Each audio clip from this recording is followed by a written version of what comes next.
not be seen, that's fine if you want to be a mystery. Right. But I'm going to try to... I'm just going to try to move this screen over to my iPad. All right, I'll pull you Okay. off camera for the moment, and then you can do that. We still hear you, but we won't see you. At least, All right. Why don't you sit here for a second so I can get you in the right position, and then we'll bring you in afterwards. All right. So I'm going to go over here, and you're. oh, gonna I see you slide over- flipped your ear pad so Marcy can hear us. Yes. Hi, Marcy. In or Yeah. out? Sliding in this way. There, like that. And just pot up that mic a bit now that you're Wait, sharing a I'm gonna mic. take this off. I don't need to do this for this. Okay. It's nobody's business. All right.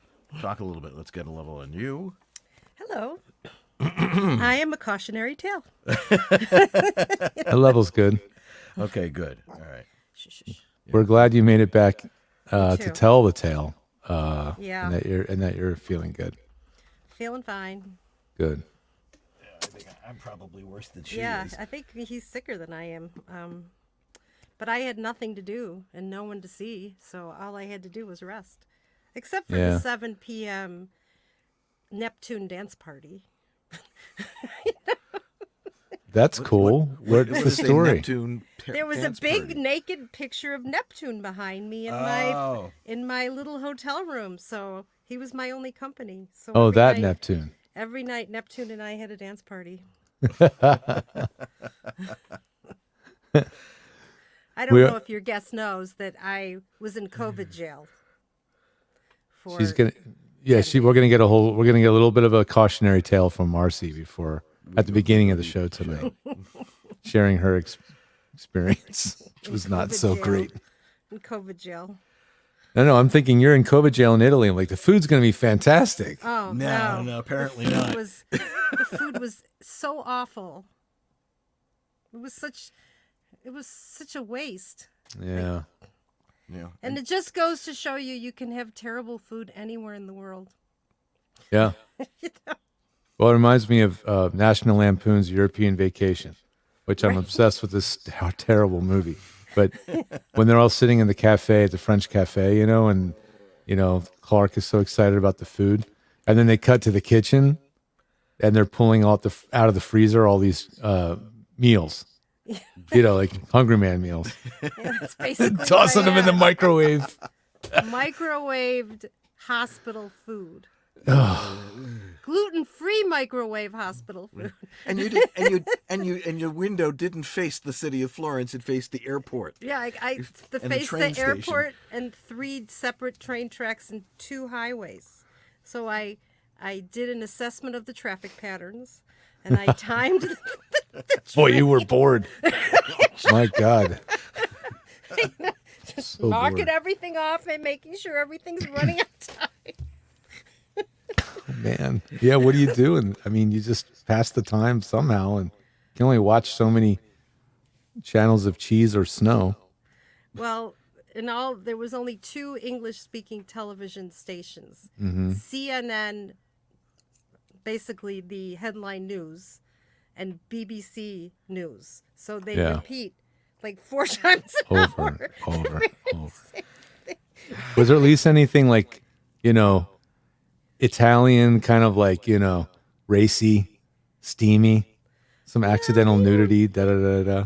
They don't have that anymore. I don't Yeah. know. I didn't really watch. Become more conservative there. or- Yeah, It's more I don't French know. then maybe, I or sh- German. The Germans will show that stuff. They don't care. You know what? Even though I speak a little bit of Italian, I was so mad I didn't even want to try. So Yeah. it didn't really matter. Nobody spoke English. Nobody wanted to talk to me anyway. So Yeah. Yeah, they're all like, oh, we're all reinfecting each other. we couldn't even. Everybody in that hotel had COVID. Everybody. Right. So why didn't we talk to each other? Right. Why are you Like I- protected from each Like other? They Walls would or knock something. on your door and leave your food outside, and they would take your temperature, and I'd see the other people. I'd go, "Hi," And that was it. they didn't even say hello back. They must have been depressed. I don't Yeah. know. I mean, we could have been having a party. Nobody would have known Yeah. what we were doing on the 8th floor as long as we didn't try to leave the 8th floor. Right. So you could and leave what the harm? room, but you couldn't go out past the No, floor. they would get if they saw you out in the hall, you would get in trouble. So What? They wouldn't feed you, They'd or yell at something? you in I don't Italian? know, but there was such a dichotomy. The people that clean the rooms and the medical staff that see you are in full hazmat gear, like Yeah. shields, and they're just totally covered. And the people who deliver the meals and who knock on your door and ask you things, they're not even wearing masks. And I asked him ironic. in my broken Italian, why aren't you wearing a mask? He said, I've been vaccinated. So have I. What are you Oh boy. doing? All logic just starts to fall out of the window at this point. Every person in here has COVID, and we needed a vaccination to come in this country. Right. And would you say there was 43 people there from some Norwegian cruise line there? No, I think it was 22 people from one ship. But the weird thing is that I was in Florence. Florence isn't a port. There's no ports in Florence. So how Right. did these people from a cruise ship ended up in Florence COVID prison? I don't know. It doesn't make any sense. And we have a friend who was on a cruise ship and she was on a Viking, and she tested positive when she got on board, which, how do you do that when you had to? They must have negative. tested them as they got on They did. the. So she was in quarantine. Yeah. And if the ship landed in Italy while she was in quarantine, she would have to get off the ship and go into a COVID hotel. So I believe somehow they shipped her over to some place else before they got into Italy and flew her home from an airport in another country, because after you quarantine for 5 days in most European countries, you can leave with a mask on. Oh. But not Italy, apparently. And we have a friend that's been stuck in Spain for 11 days. Oh. So, So the cautionary tale, Matt, is don't go anywhere. yeah. Don't get on the ferry. Stay in a I cocoon. mean, yeah. Don't leave the boat. We're not on yet, are we? No, we're on it. Well, Okay. we're not. Two Well, yeah, minutes. we're on. I mean, people Yeah. are watching us. If that's what you mean. Yeah, but we're not. We haven't gone. I mean, we haven't hit record yet, but we're Actually, we're we have, on. but it's So, you think you're safe. You have 4 vaccines. You've been tested multiple days. But the day before we got off the ship in France lifted their mask requirements on public transportation. So the cab drivers, people on the subway, nobody was wearing a mask. And so, you're with, and everybody's coughing. Like everywhere you go, all you hear are people coughing. It's like you never noticed how many people cough until. because too many gitanes, Mm-hmm. There's still a lot of smokers in France. Yeah, but their food is so much better that they're healthier overall. They're thin. that's So it, you yeah. They're you can thin, smoke in mobile France smokers. because the quality. You don't have NGOs in your food. Right. They're like they're healthy smokers. It's the strangest thing. Yeah, my old neighbor in Santa Monica, her parents were from there and from Lyon, and they would come and walk to Santa Monica Pier and back, a good 4 or 5 mile loop, and smoke cigarettes, and they were in great shape. They're great shape. Okay. All right. It is 5 o'clock, All righty. so give it. Let's see, 4:59. So I will have my finger hovering over the. Let me make sure I have the right video ready to play. The VOBS. No, that's the Tech Talk. Okay, I got the VOBS Under ready brand, to go. right? Yeah. I got it ready to go. Okay. Wait, we got the countdown. You can hit the countdown. No, we never. Do you want me to use that? All right, I'll use it. Yeah, use it. Let's. All right, what the give me heck? a chance to set up.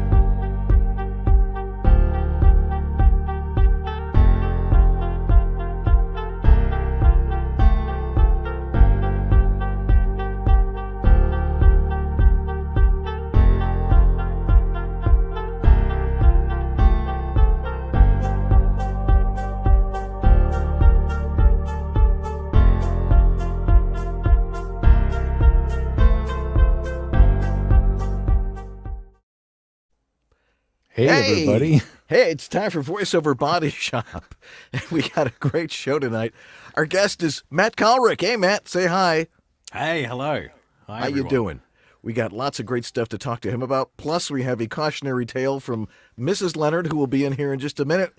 And if you've got a question for Matt or for George and I, throw it in the chat room. Jeff Holman, I know, is in there taking down every last word we say. He's really good at that. Yeah, it's got to write really fast. Anyway, Your questions, we want them. Matt Cowlrick with us tonight. You ready, George? Let's do it. All right. Voiceover Body Shop right now. From the outer reaches, they came, bearing the knowledge of what it takes to properly record your voiceover audio. And together, from the center of the VO universe, they bring it to you now. George Whittam, the engineer to the VO stars, a Virginia Tech grad with the skills to build, set up, and maintain the professional VO studios of the biggest names in VO today. And you, Dan Leonard, the voiceover home studio master, a professional voice talent with the knowledge and experience to help you create a professional sounding home VO studio.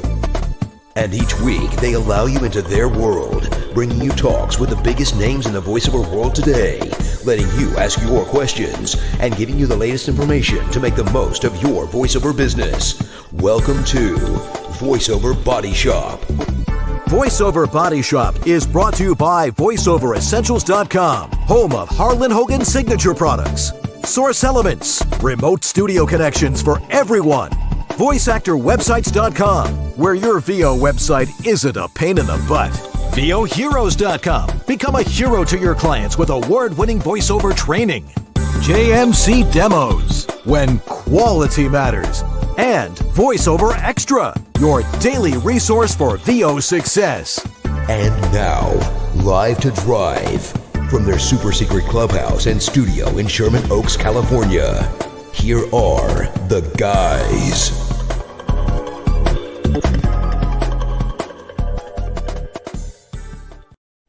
Well, hello there. I'm Dan Leonard. And I'm George Whittam, And this is Voiceover, Body Shop. or VOBS. BBS. All right. Yeah, the beard does make me look older, but what are you going to do? Keep growing it. I want to see the Colonel Sanders thing. Oh, yeah, but then I have to have curly white hair, and that'll be totally weird. Anyway, we got Matt Cowlrick coming up in just a couple of minutes, but my wife has arrived back from Italy with a cautionary tale, so we're going to invite her in, and she's going to tell us about her adventure. So lean right in there. Huh? There you go. All right. Hello. Hey, My Marcy. wife, Marcy. I'm Marcy, and Dan and I had this wonderful vacation planned, and because we had had 4 vaccinations and we were so excited to get to travel, we went on a Viking river cruise, and then we went to Paris for a few days, and then Dan took his COVID test on Friday. It was negative. He flew home, and I flew to Florence. And this represents the first part of the trip, the lovely poppy dress. Sunshine, poppies. Which you bought in Avignon, as I recall. Happy poppies. This is not the second part of the trip. So I started to get what I assumed was allergies on Monday. And I was so tired that I could have laid down in the middle of the street and just stopped.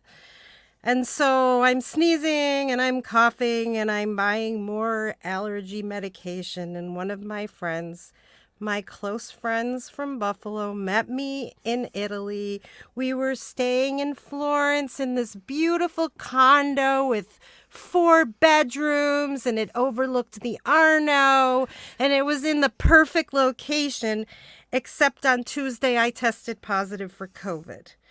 And so I was feeling pretty sick, and I was in a foreign country. And although I did go abroad to Italy in 1980 to study Italian, I am good enough to order dinner and find the bathroom. Yeah, I am use it or not lose it. competent to negotiate healthcare in another country.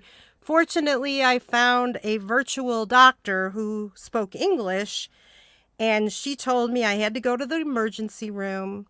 and that she wrote me a letter in Italian because thank God nobody spoke English. In Italy, the cab drivers speak English, the waiters speak English, the people trying to sell you dresses and shoes speak English. But not the doctors. The doctors, no. And I got shipped to a COVID hotel. And you think, oh, it's a COVID hotel in Italy. It'll be nice. The food will be good. No. We got microwaved hospital meals. And I'm gluten-free, and I got the same yellow soup like 4 times. It was like, and then overcooked spinach or something that just stank. The food was not very good. It was really not very good. Really and one thought day you were for gonna get some lunch, nice food. because I'm gluten-free, they don't always get a gluten-free stuff.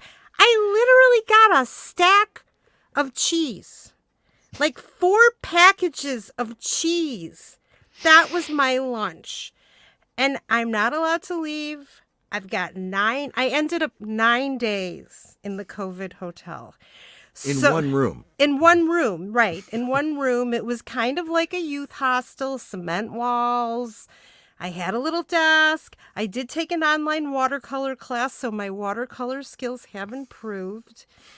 I kept myself busy. Every time I opened my window, I was bitten up. I had so many mosquito bites, but I had to be able to open the window. So I would open the window and I would wait until I saw a red car.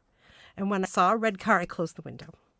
You know, you got to do it. Ferraris and Fiats. There had to be a red one in there somewhere. It takes a long time in Italy to find a red car. I got to tell you, they're mostly white and gray and silver. Anyway, I had to wait till I tested negative. And there was an entire hotel full of people. And once I finally posted it, everybody's telling me, oh, yeah, so-and-so stuck. So-and-so stuck. We have a friend stuck in Spain right now. And I am never traveling out of this country again as long as I live. I say that right now. But if you're planning on going abroad and they're not wearing masks in those countries, I was watching yesterday the Queen's Jubilee. Oh my God, stay away from England. You'll get sick. You know, and I'll just say one more thing. So I had to stay in the COVID hotel. COVID hotel is not a nice place to stay. It's like a Motel 6. And no, Motel 6 would at least be friendly. I mean, nobody spoke English. It was really not very comfortable. And the people who cleaned our rooms and the doctors that came in were wearing hazmat suits. But the people that worked in the hotel weren't even wearing masks. And so they would be on our floors. We all have COVID. And I said to one of the guys in my broken Italian, why aren't you wearing a mask? And he says, I've been vaccinated. Every friggin' person in that hotel was vaccinated. And so many people on cruise ships are getting booted off. And if you're on a cruise ship in Italy or England, you're going to get dumped in a COVID hotel. Stay home. Order good food out. Rent some good travel movies. And, explore California. So that is my cautionary tale. From someone who was looking so forward to seeing the world, I am not going anywhere ever again. And she asked, well, I'm not going to be able to do any shopping in Italy. And I'm like, that's okay. I only want one thing back from Italy. I didn't get to buy you. anything. No shoes, Aw. no dresses, no purses, no nothing. Oh, We can order that stuff online. No, you can't. Darn. Thank you, dear. Thank you for letting me tell my tale. I'll go now. Take my whining dog with me. And take the dog. Yep. oh, I feel terrible. I mean, you feel like you're doing the right thing. You waited till the pandemic mostly was, calmed down. Yeah. And you're all vaxxed and the whole nine. And then that It didn't happens. matter. It didn't matter. You're going to get this stuff no matter what. Anyway, let's move on to our special guest tonight, although it was wonderful having Marcy on for once. Joining us from British Columbia, Matt Cowlrick's voiceover career spans over 20 countries, utilizing multiple accents in a variety of voice types and age ranges. That'll be interesting. His clients include an impressive collection of the world's top brands and multinational companies. Matt records for commercials, animation, corporate and industrial narrations, promos, and many other mediums. And he does it all from the wilds of British Columbia. Let's welcome Matt Cowlrick back to the show. Hey, Matt. Hello. Hi, guys. Hello, everyone. Hey, buddy. Great to see you again. How you doing? Great to be back. Yeah, doing well, thanks. That's great. And staying in his booth, Yes. Yeah. Don't leave. Yeah. Don't leave the booth. especially If only now. we could take our booths with us on international travel. Yeah, really. I used Hermetically sealed. Yeah, I used to say when this pandemic started, if it wipes out mankind, all the voice actors are going to be hiding in their booths, and we will rule the world.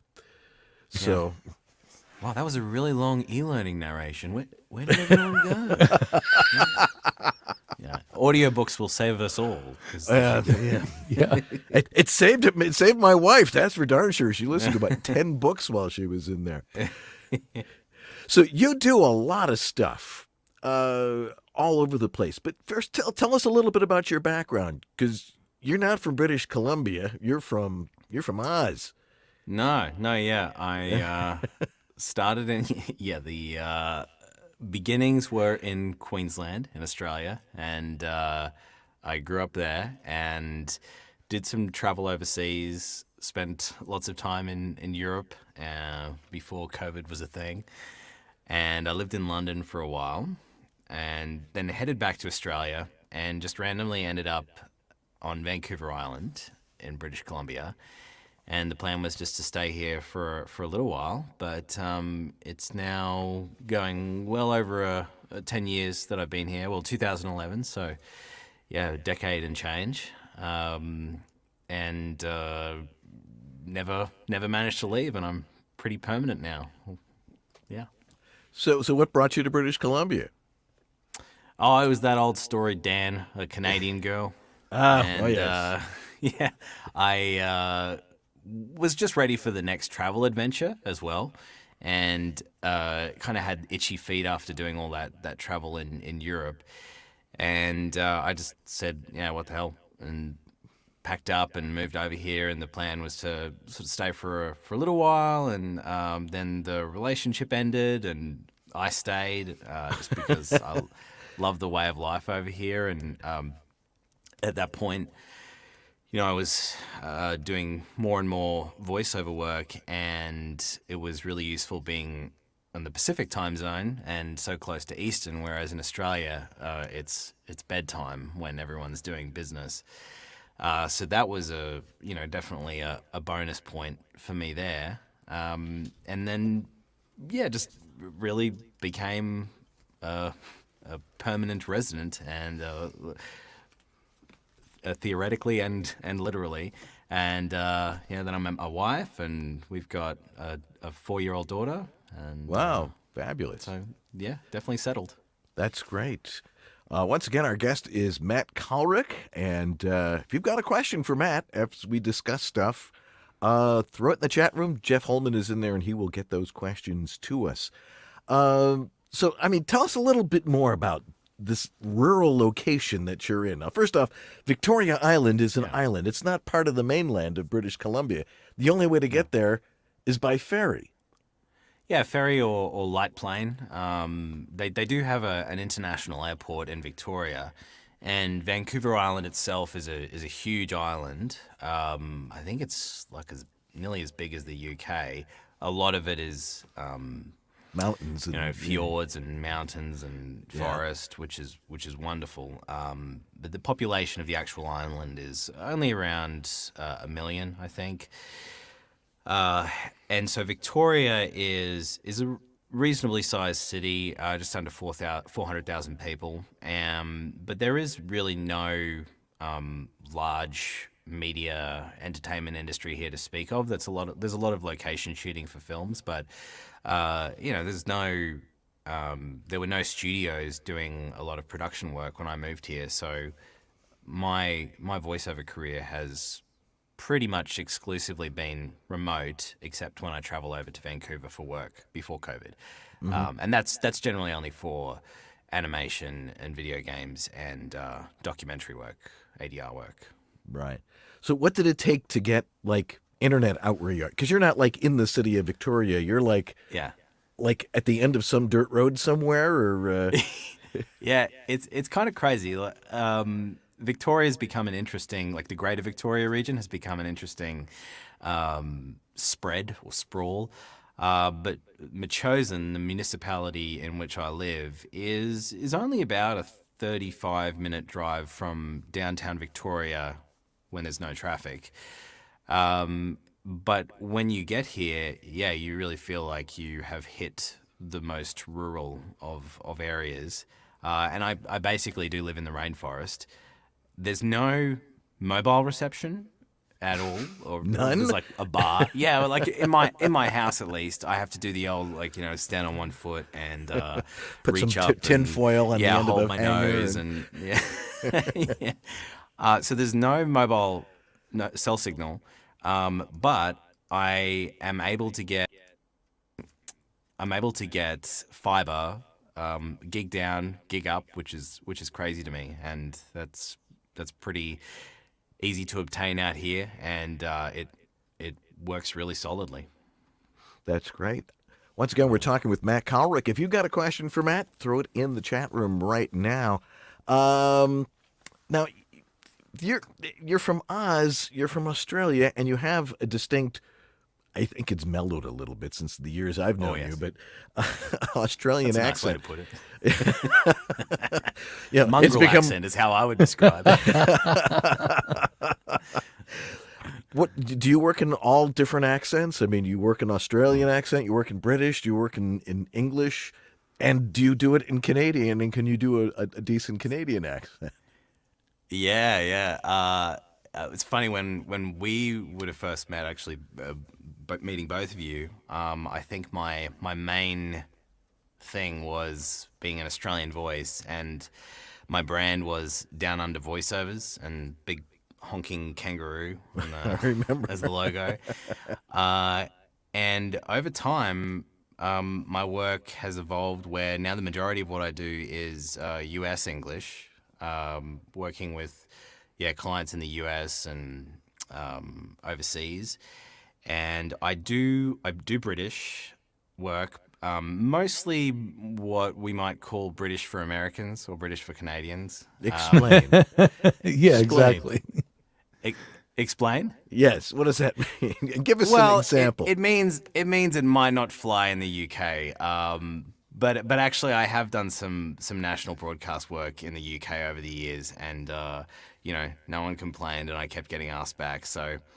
You mean like Disney English? Hello, governor. You mean that kind of stuff? No. I don't even think that's a British for Americans.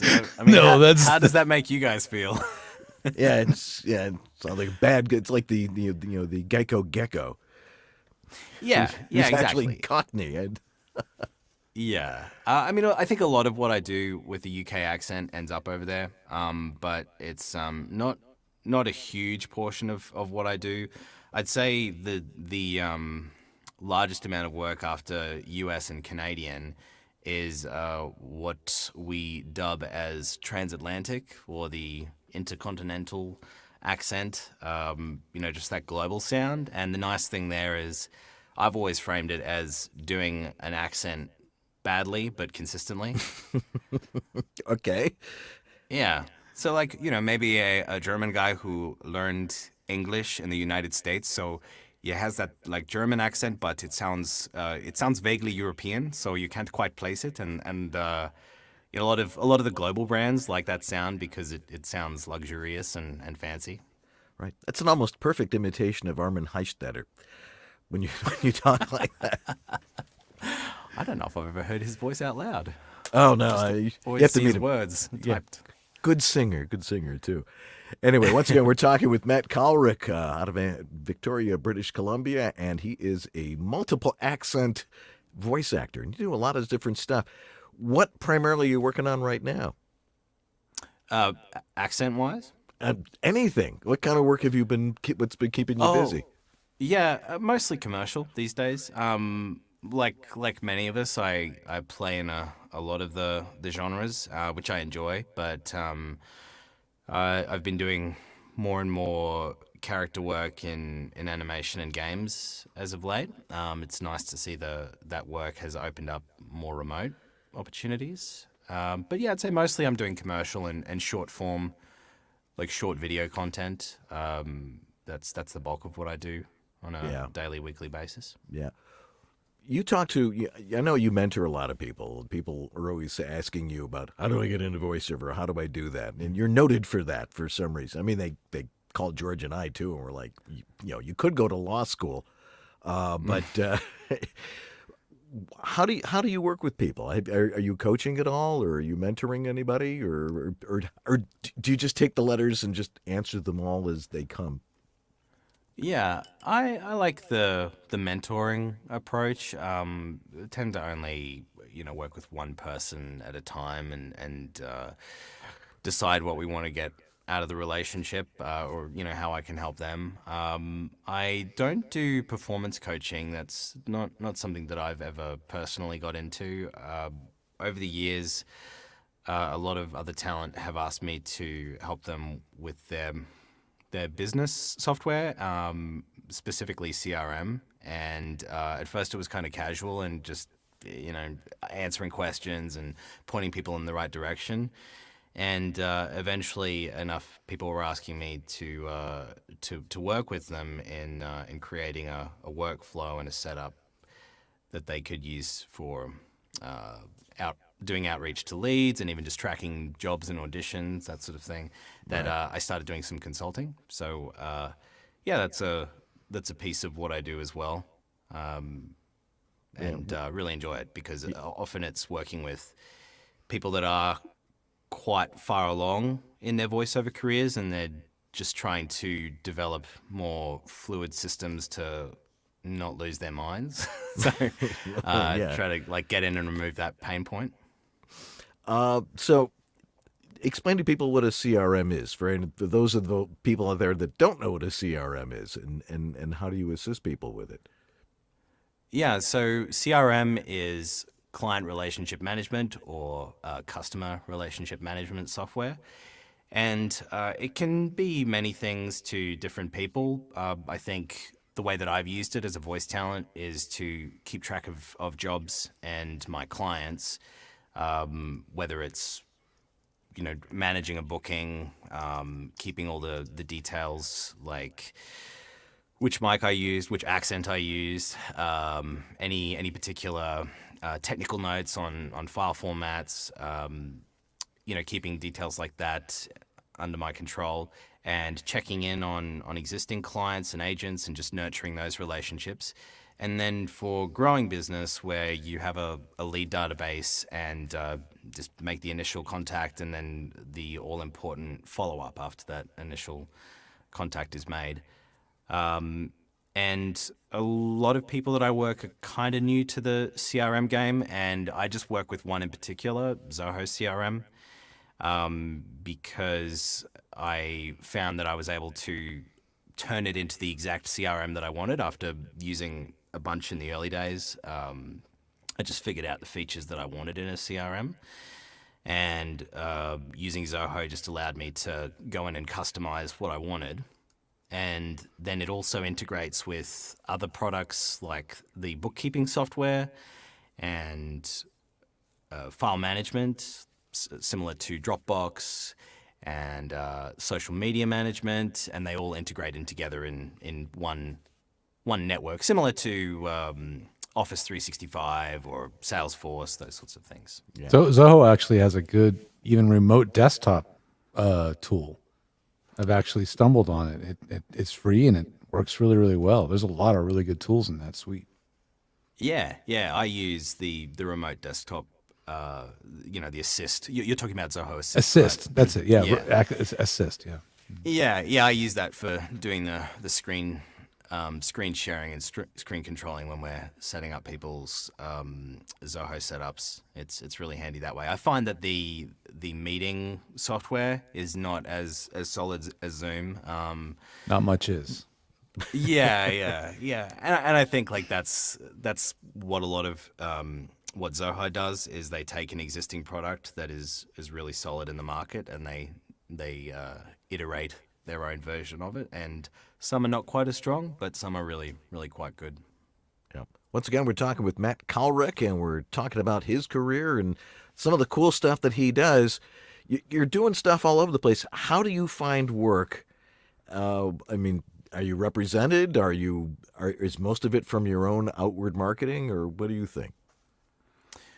Yeah, I think a lot of the foundation of my business is built from doing my own direct marketing over the years, mostly email and calling in the early days, and getting on rosters. That was certainly a big part of what I did early on, and many of those clients are still there as a piece of the business pie. And over time, I've developed relationships with agents, and they've become a bigger part of my business. And then I also have management representation now, and that's pretty new to me, but already really liking that. So for me, it's definitely a pie of lots of different sources, but they all have their part to play. And Right. I don't think I would now want to rely on just one single slice. I like the diversification of having, multiple sources coming in at all times. A lot of people, hear about, management because it's different from an agent. How do you work with a manager? What do they do for you? Well, as I said, I'm pretty new to having a manager, and a lot of managers tend to have different models, but a manager's role is really elevating an already established career, and that may be generating new direct opportunities, so auditions for spots and for promos and trailers and cartoons and video games. And managers also can broker new relationships with agents, and they're very well connected, most managers. Yeah, that's why they become managers. They have a lot of skin in the game too, right? Yeah. I mean, they have a lot to gain by building the career of that talent. That's They're really right. vested in you in another level beyond an agent who might just represent you for like just this one market or this one city, right? Exactly. They're taking your career and just always working with you to maintain forward momentum. Is there any strategy that they bring to the table as well? Do you feel like? I'm really just a month or so in with my manager. We'll wait and see. We'll wait and Yeah. see. Well, Yeah, we'll talk to you yeah. in a year. And, What kind of contract yeah. did you sign?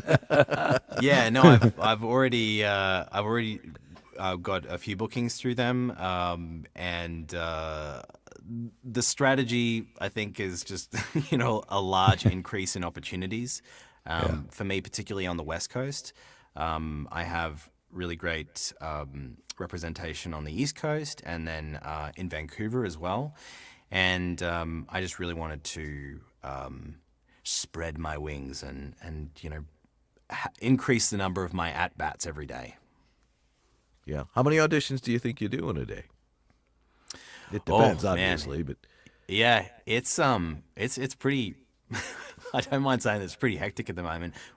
When also juggling, daily booked sessions and unsupervised sessions, and just trying to work them all in together. But some days it's as much as 20, and I'd say most days now I'm at least 10 auditions. And that can be partly because of the number of, as we talked before about the accents, the number of, the amount of ground that I cover with accents and different styles.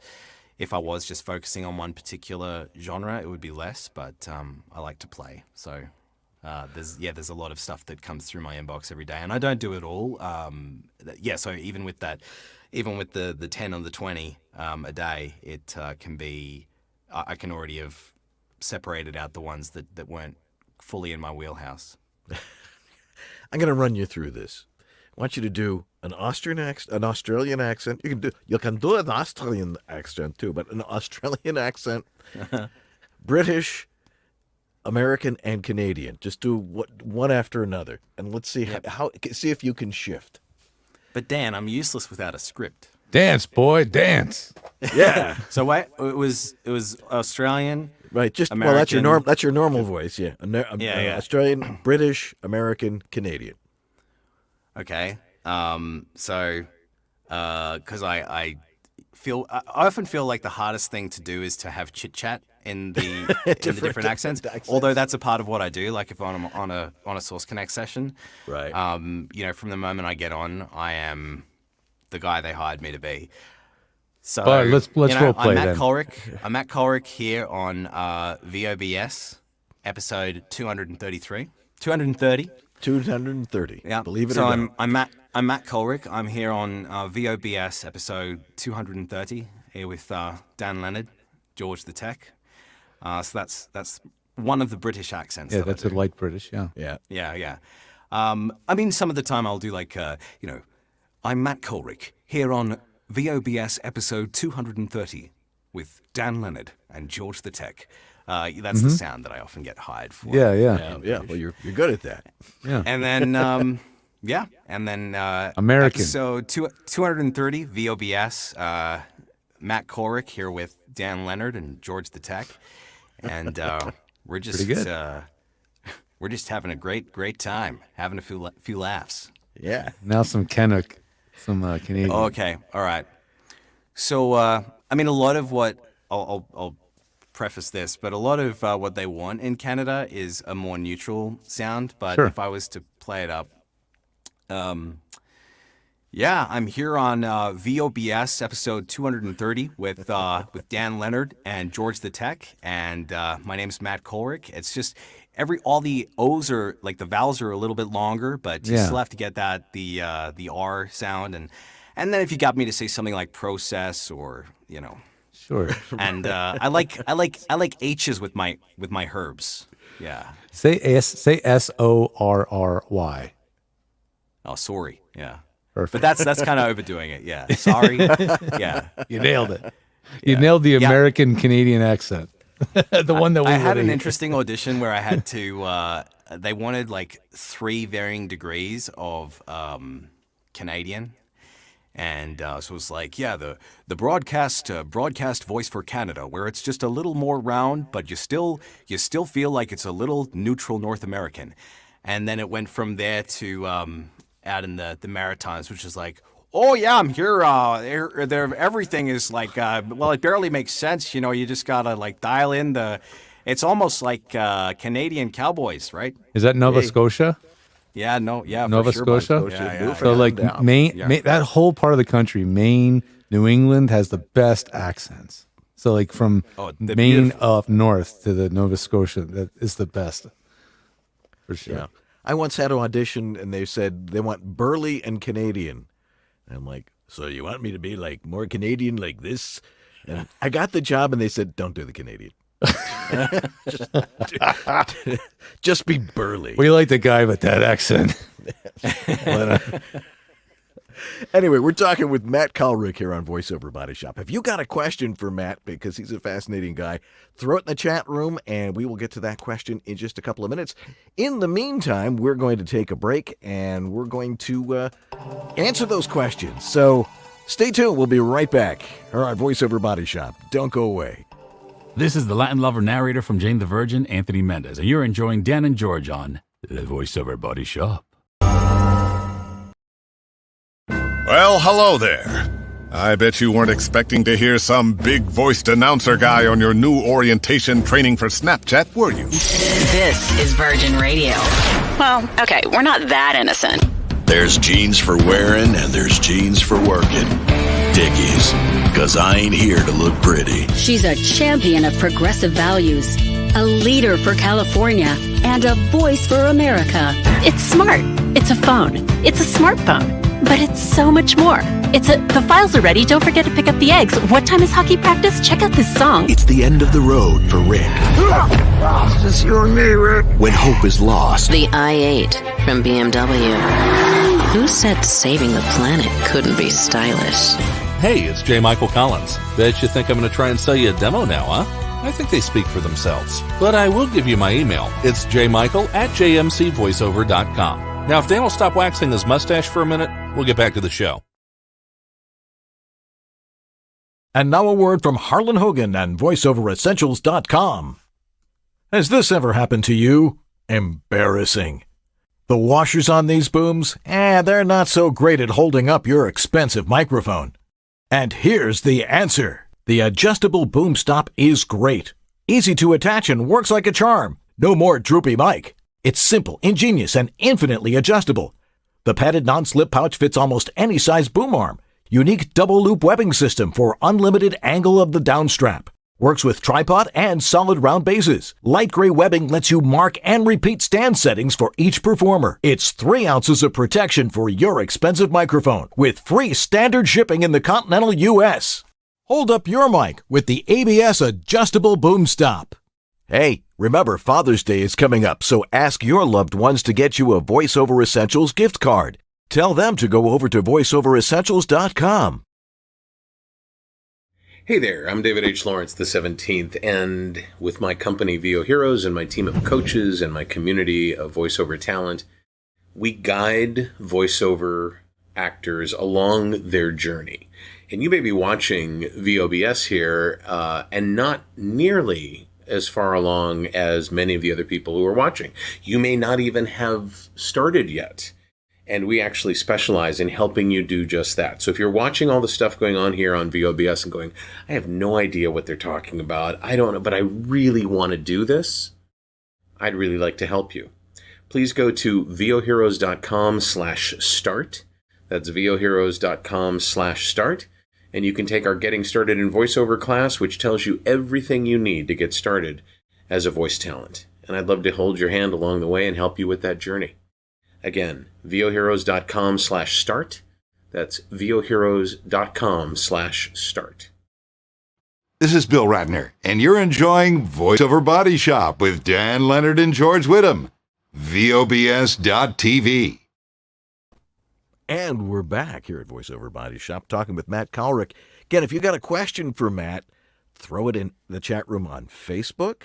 Or if you're watching on YouTube, there's a chat room in there, and you can throw it in there. And I know that Jeff Holman is taking down these questions, and we're going to get to those questions right now. You ready there, Matt?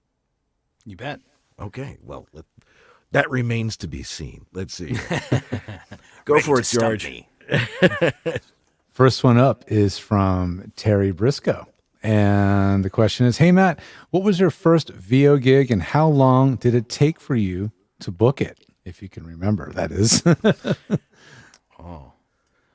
Hard to hone in on the exact timeline, but I think from being out of high school, I was starting I got my first home studio recording setup and was playing around with amateur voice acting forums, those sorts of things, and practicing at home, doing some coaching.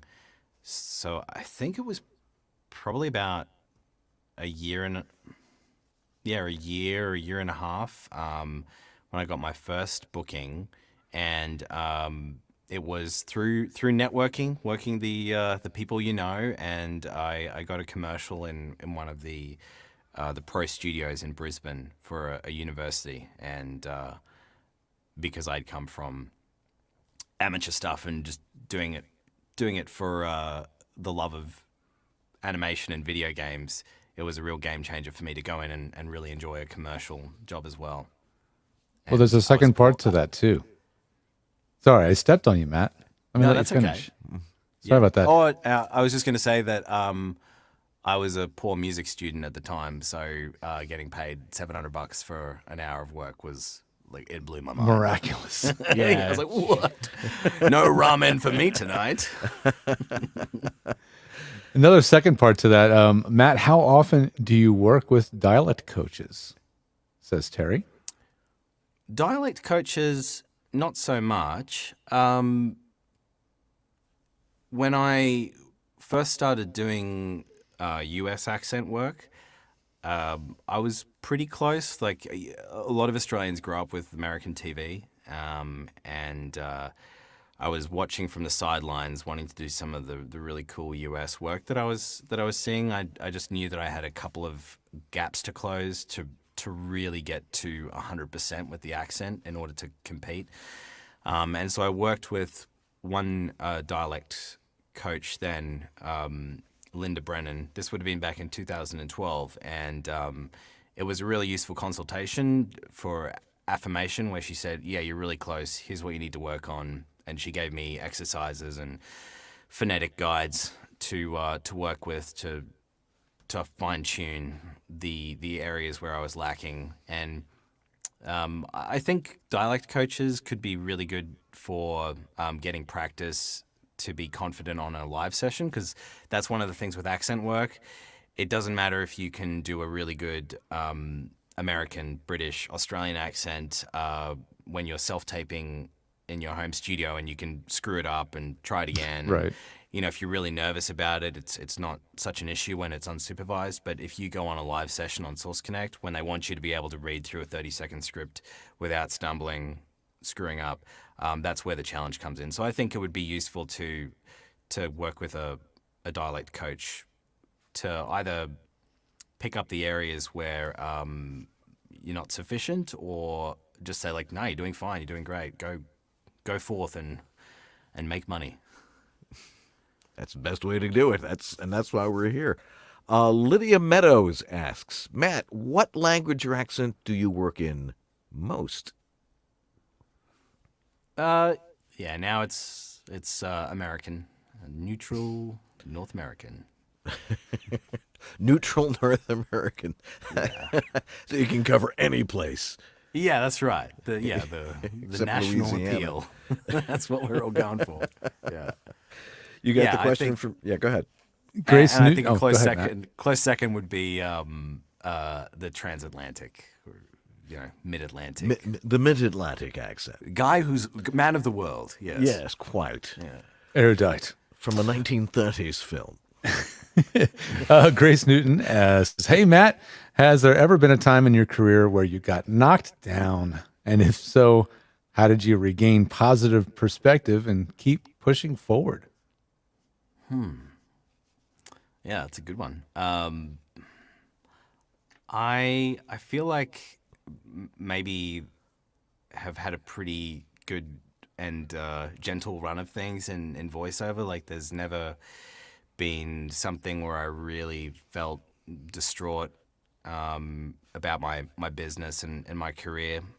There have been roles where I felt like I really wanted them, but I learned pretty early on in voiceover just to not get attached to auditions and put your all into them and let them go, because I was initially trying to think of what's a role that I really wanted, and got really sad when it didn't happen. I think it's all just like when life stuff goes on, and because we as performers are our product is us, and it felt like whenever I had like a significant life struggle, like medical stuff, those sorts of things, when that goes on, it feels like your business is also suffering in addition to your personal life and your physical health, those sorts of things. For a career where you are the product, it's very stressful. And I think in those times, I've worked with life coaches before in the past, and have some tools that have really helped me to continue on doing work myself. But I guess like in times where I was really having a struggle, life coaching was a really useful thing I picked up. I got a question for you, though. What kind of other help have you found has helped your productivity recording in your studio? Any human resources? Any other people give you assistance from time to time? You mean as far as like troubleshooting, or just like in the day-to-day? The day-to-day of operating your business. Yeah. What are some other tools in your toolbox in terms of things that you use, services, people, whatever that really has made just improved your productivity?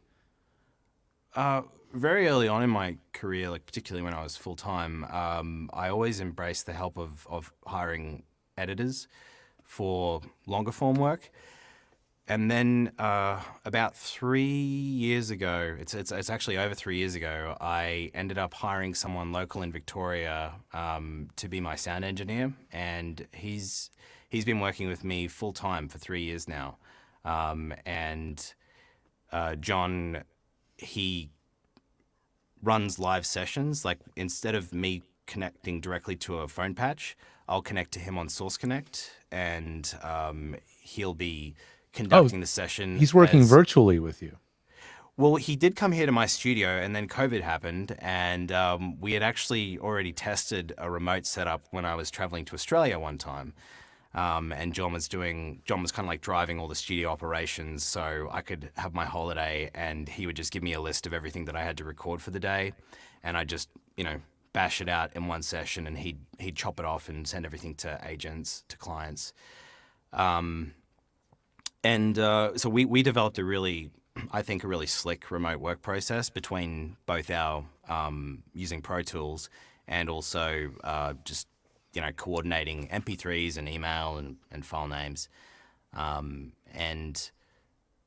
That has been a huge addition to my career, both in terms of saving me time. It's really wonderful to have someone to work with every day, especially when it's all just, self-tape stuff and sending off auditions as MP3s. It's really nice, kind of having a workplace. Even at the moment, it's a little more virtual. That's just added a lot to my life and I think to my work as a result of that. Does he give you subtle feedback? Like, I know in engineering, an engineer in a studio in a traditional sense, they have been known to speak up if there's something that's just not working or whatever. Is he at liberty to do that 3 years into this relationship? Does that happen? Yeah, I mean, over 3 years, I've really shown him what a bad read is. Yeah. Just constantly hearing me go. No, I've encouraged that over time, and I'm just really lucky that he comes from a film background and music background, so he has a very good ear and a very good artistic sense. So I've always welcomed the feedback, and in the same sense, when we're recording, say a 3-minute video, we can do a Source Connect session and maybe do a read through or two, and then do a bunch of pickups, and I can trust him to cobble it all together as I would, and be sending the client a polished product that I'm happy with. So I just kind of step away from that. Well, I remembered that you were doing that, but I wasn't sure, so that's why I led you into the answer, because I really wanted to know. And I think, honestly, I'll be straight, I think it's brilliant. I know it's cost money. It's a chunk out of your bottom line, but I think it's really smart. I've for years, I always thought a business model was to train virtual engineer assistants to do this exact job for voice actors, so they could sideload a big portion of their, even if they have the time technically to do it, to then redirect that energy to growing the business or making new service, whatever it is, and offloading some of that. That's that thinking like a CEO mentality. And again, a huge kudos to you for doing that. I really think it's brilliant. Thank you. Yeah, it's been wonderful, and the watching the evolution of my engineer has been really cool too. He's had the chance to grow in areas from just basic editing, and now he can drive a Pro Tools session like a boss. In line with a lot of people that I work remotely with on Source Connect, he's acquired that skill set. The mixing element is, still something that he's working on, but, when we are required to do the mix, we're often outsourcing that to an audio producer, but he knows how to line everything up. So it's been really cool to see someone evolve in that role. And I think it would be a great thing for other voice talent to use, where they think it something that could fit into their business. It certainly frees up lots of time. It changes the way that you perform when you're not having to engineer, it's given me back so much. Sure. Yeah, it's sort of the same thing. A lot of people we talk to who are now have home studios, they were so used to working in a studio with somebody, and the engineer would always do the work. So it's sort of you're bringing it back to the way it was, only you get to sit at home while you're doing it, which is kind of nice. Yeah, I think my longer term goal with my engineer was to create a system where it was almost like I was driving to 50 studios in a day and just being the talent. And we can do that with Source Connect. Like I just dial. He's got his own Source Connect account that I purchased. Like it works well using the two, and we just jump on, pound something out, do some auditions, do some jobs, and it feels like just going studio to studio and not having to worry about scripts, not having to worry about recording anything. It's really useful. Yeah, and now George doesn't have to do the Source Connect commercial because you just did it. So, yeah, exactly. Thanks. I don't have to make up another Source Connect commercial. J. Horace Black asks on YouTube, speaking of technology, what is your setup or mic chain, and what are you using? Mostly your 416, your 103, and do you use any plugins or straight into an interface? And what is it that your engineer is doing, or what do you know what you're working on in your chain there? Yeah, so I mostly record on the 416. I have the U87 AI, which I do use a fair amount as well, and it's all going. I was running everything into the Universal Audio 6176, and now that is sitting in a box, and I'm just using the Apollo Twin. I was using the X6, but that one's gone to John, my engineer, so he uses that. I use the Twin X, and at the moment I'm talking to you guys just on the Twin, the Apollo's preamp. I like to use the VoxBox Unison plugin and the Avalon. They're both nice to play around with, but largely because of the nature of what I do connecting to other studios, it's just setting either the preamp, the Unison preamp with no compression or EQ, and I'm in a room that George Whittam helped me to dial in ever so nicely. So there's not a lot that we need to do. It's pretty bare bones. All right, we got time for one more question here from Terry Briscoe. He says, Matt, what do you feel challenges you most in voiceover? 30-second spots with 35 seconds of copy. Yeah, that one's a fun one. No. Honestly, I think these days there's so many directions that you can pursue. If you do like to keep a pretty diverse pie, and it's that focus of knowing in a given day where to just apply my efforts to. And I think as far as the auditions and the things coming in, it's a nice problem to have, but sometimes I probably do need to be more selective about where I turn my attention to on a given day. I think it's very easy with a voiceover career, whether you're doing marketing or administration, bookkeeping, recording auditions, recording jobs, to quickly reach the end of the day and just have no time left, and that can kind of lead to burnout. So I feel like I'm always battling burnout. Good. All right. Well, I doubt you'll ever burn out because you love what you do. Yeah, it's true. Well, Matt, it's been great seeing you. It's been a long time, and hopefully we'll long. get to run into each other at a conference towards the end of the year if they ever let us out of our houses. If anyone wants to get in touch with you, where can they find you? You can go to my website, mattcowlrick.com. And then for the CRM consulting side of things, Matt at timbersound.ca will do the trick. That'll help you connect with me on that channel. Excellent. Well, Matt, great seeing you. Thanks so much for joining us this week. We really appreciate it. It's a pleasure. Yeah, man. Thanks for having Good me, to see you guys. again. Yeah, really good to see you guys. All right. Thanks so much. Take care. All right. We'll be right back to wrap things up and rack it up for Tech Talk right after these. Don't go away. You're still watching VOBS?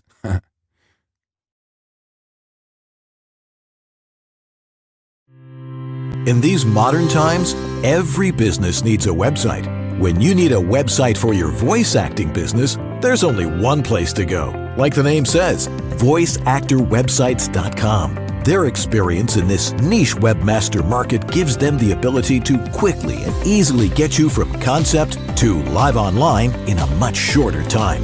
When you contact voiceactorwebsites.com, their team of experts and designers really get to know you and what your needs are. They work with you to highlight what you do. Then they create an easily navigable website for your potential clients to get the big picture of who you are and how your voice is the one for them. Plus, VoiceActorWebsites.com has other great resources, like their practice script library and other resources to help your voiceover career flourish. Don't try it yourself. Go with the pros. VoiceActorWebsites.com, where your VO website shouldn't be a pain in the you-know-what. Well, I'm going to keep this short because we just had the best Source Connect endorsement you could ever have from Matt just a minute ago. He uses it's just a daily part of his workflow. He's not only using Source Connect to connect to studios when studios request it, which is going to happen quite a bit when you're doing commercial work and those kind of bigger ticket kind of work. He's actually made it part of his daily workflow. He's actually got a virtual engineer who worked with him for a while in studio, but now is remote. And he remotes to that engineer on Source Connect every day and records and has him record everything for him. I mean, I know some of you are aspiring, or maybe you had 5 years in, you're thinking, I can't imagine what that would cost. But boy, you get to a certain level in your career, and if you're where you're at, where Matt is, you can't not do it because it will improve your life. You're going to have so much more free time, and you're going to feel connected because you really are. You're connected every day to another human being. It's pretty amazing. So what a cool use of Source Connect. And if you want to do it too, just go over to source-elements.com and get a free trial. And you know the rest. You watch the show.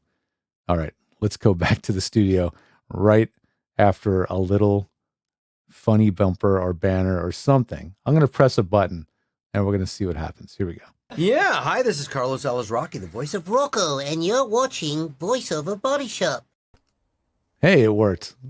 Well, no, we're always on the wrong side from each other. Yeah, no, we wanted to show this bumper.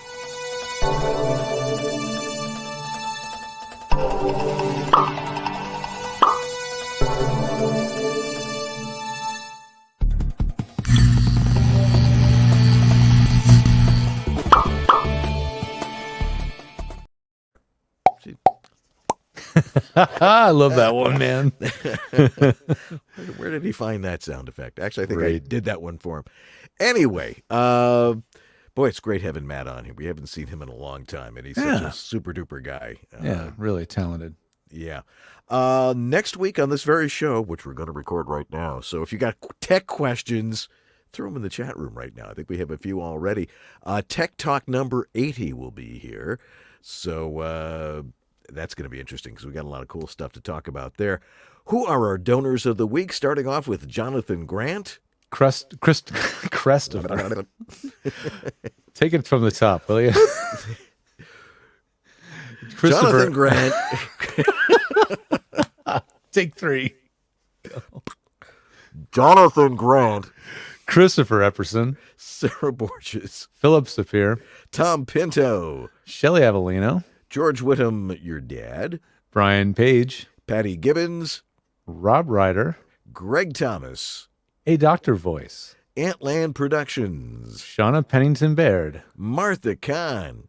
Don Griffith. And Trey Mosley. And Diana Birdsall. And Sandra Menlo. Sandra Miller. Boy, lots of people. We really appreciate it. If you want to donate to the show to maintain the technical superiority that we have attained over 11 years and maintain that, and you just like the show, you can go to our website, VOBS.tv, and there is an actual button there that says donate. And you can pay us $1 a month. You can pay us $10 a month. You can pay us $100 a month. We're not going to decline that. But $1 a month or something like that, it just shows you care, and it helps us do what we do here. You have a coupon code for 20% off? I do still have that coupon code, and it still does work. I must be crazy. Yes, that is true. 20% Well, off. We know that. And that includes the webinars. So next webinar coming up is for Twisted Wave. I'm going to call it my advanced Twisted Wave webinar because I haven't done one of those yet. And it's going to be June 25th. By the time you guys see this, no, I don't have it up on the website yet, but it'll be up soon.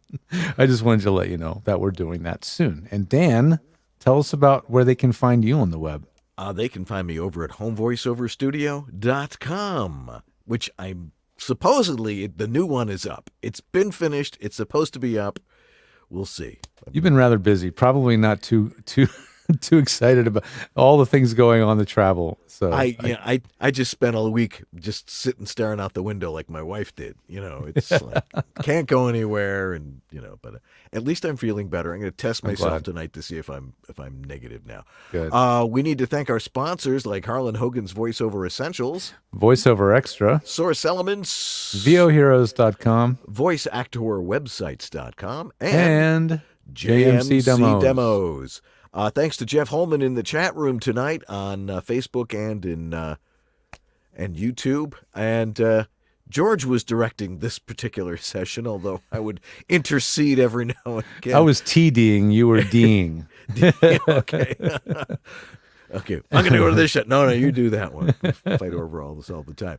All right, we're going to set it up for Tech Talk, and we'd love your questions there. So join us. Don't go away if you're watching this live. This isn't an easy business. Voiceover requires a lot of different skills, so we bring you the people that can show you how they do what they do, and we're about to show you how you can do what you need to do technologically. So stay tuned for that. In the meantime, we're going to just click it off for now. I'm Dan Leonard. And I'm George Whittam. And this is Voiceover Body Shop, or VOBS. See you in a bit. Bye, everybody.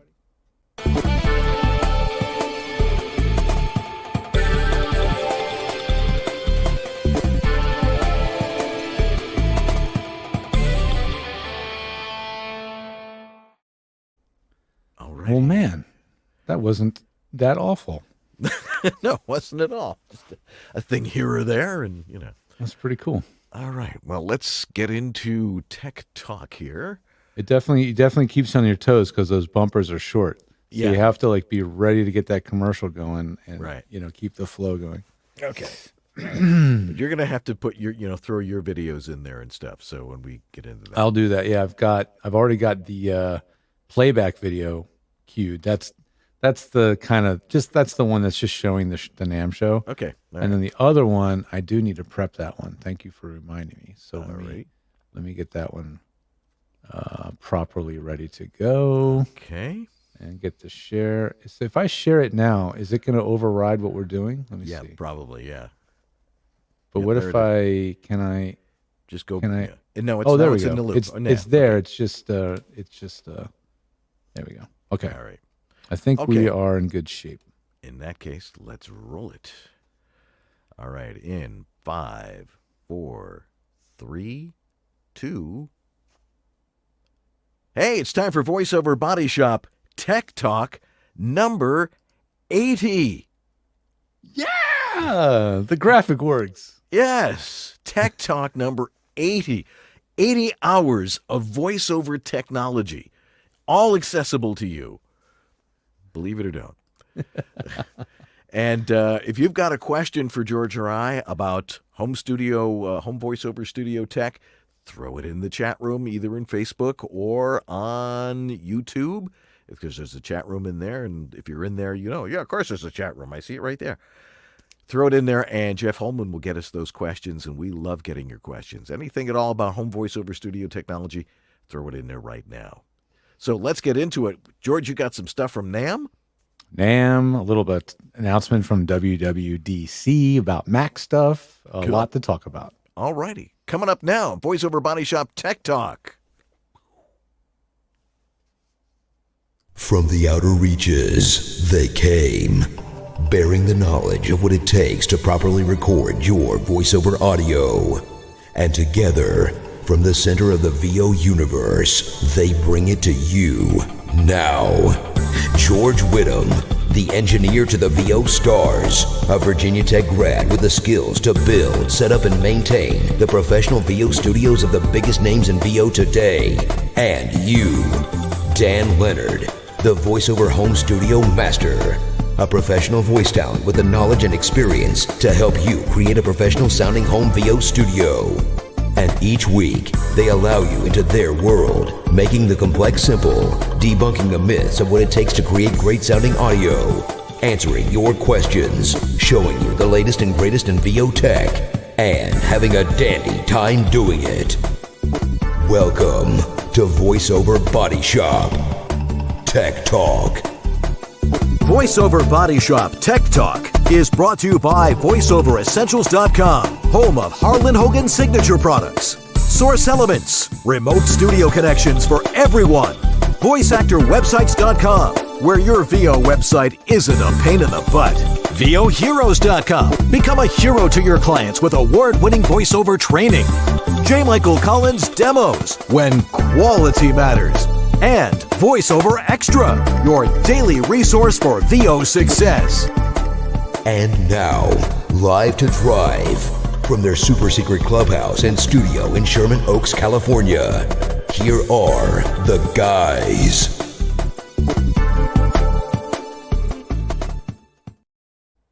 Well, hello there. I'm Dan Leonard. And I'm George Whittam. And this is VoiceOver Body Shop. Or VO BS. Tech Talk. Tech Talk. Tech Talk. Tech Talk. Tech Talk. Tech Talk. Tech Talk. Tech Talk. Tech Talk. Tech Talk. Yeah, we're here to talk about your home voiceover studio technology. My voice ain't 100% there. Still getting over that COVID thing that everybody's going to get, guys. I'm telling you, it's out there. I'm hearing some have had it 2 to 3 times. Yeah. The vaccine, it stops you from getting really sick, but it still can happen to you. But it didn't kill me.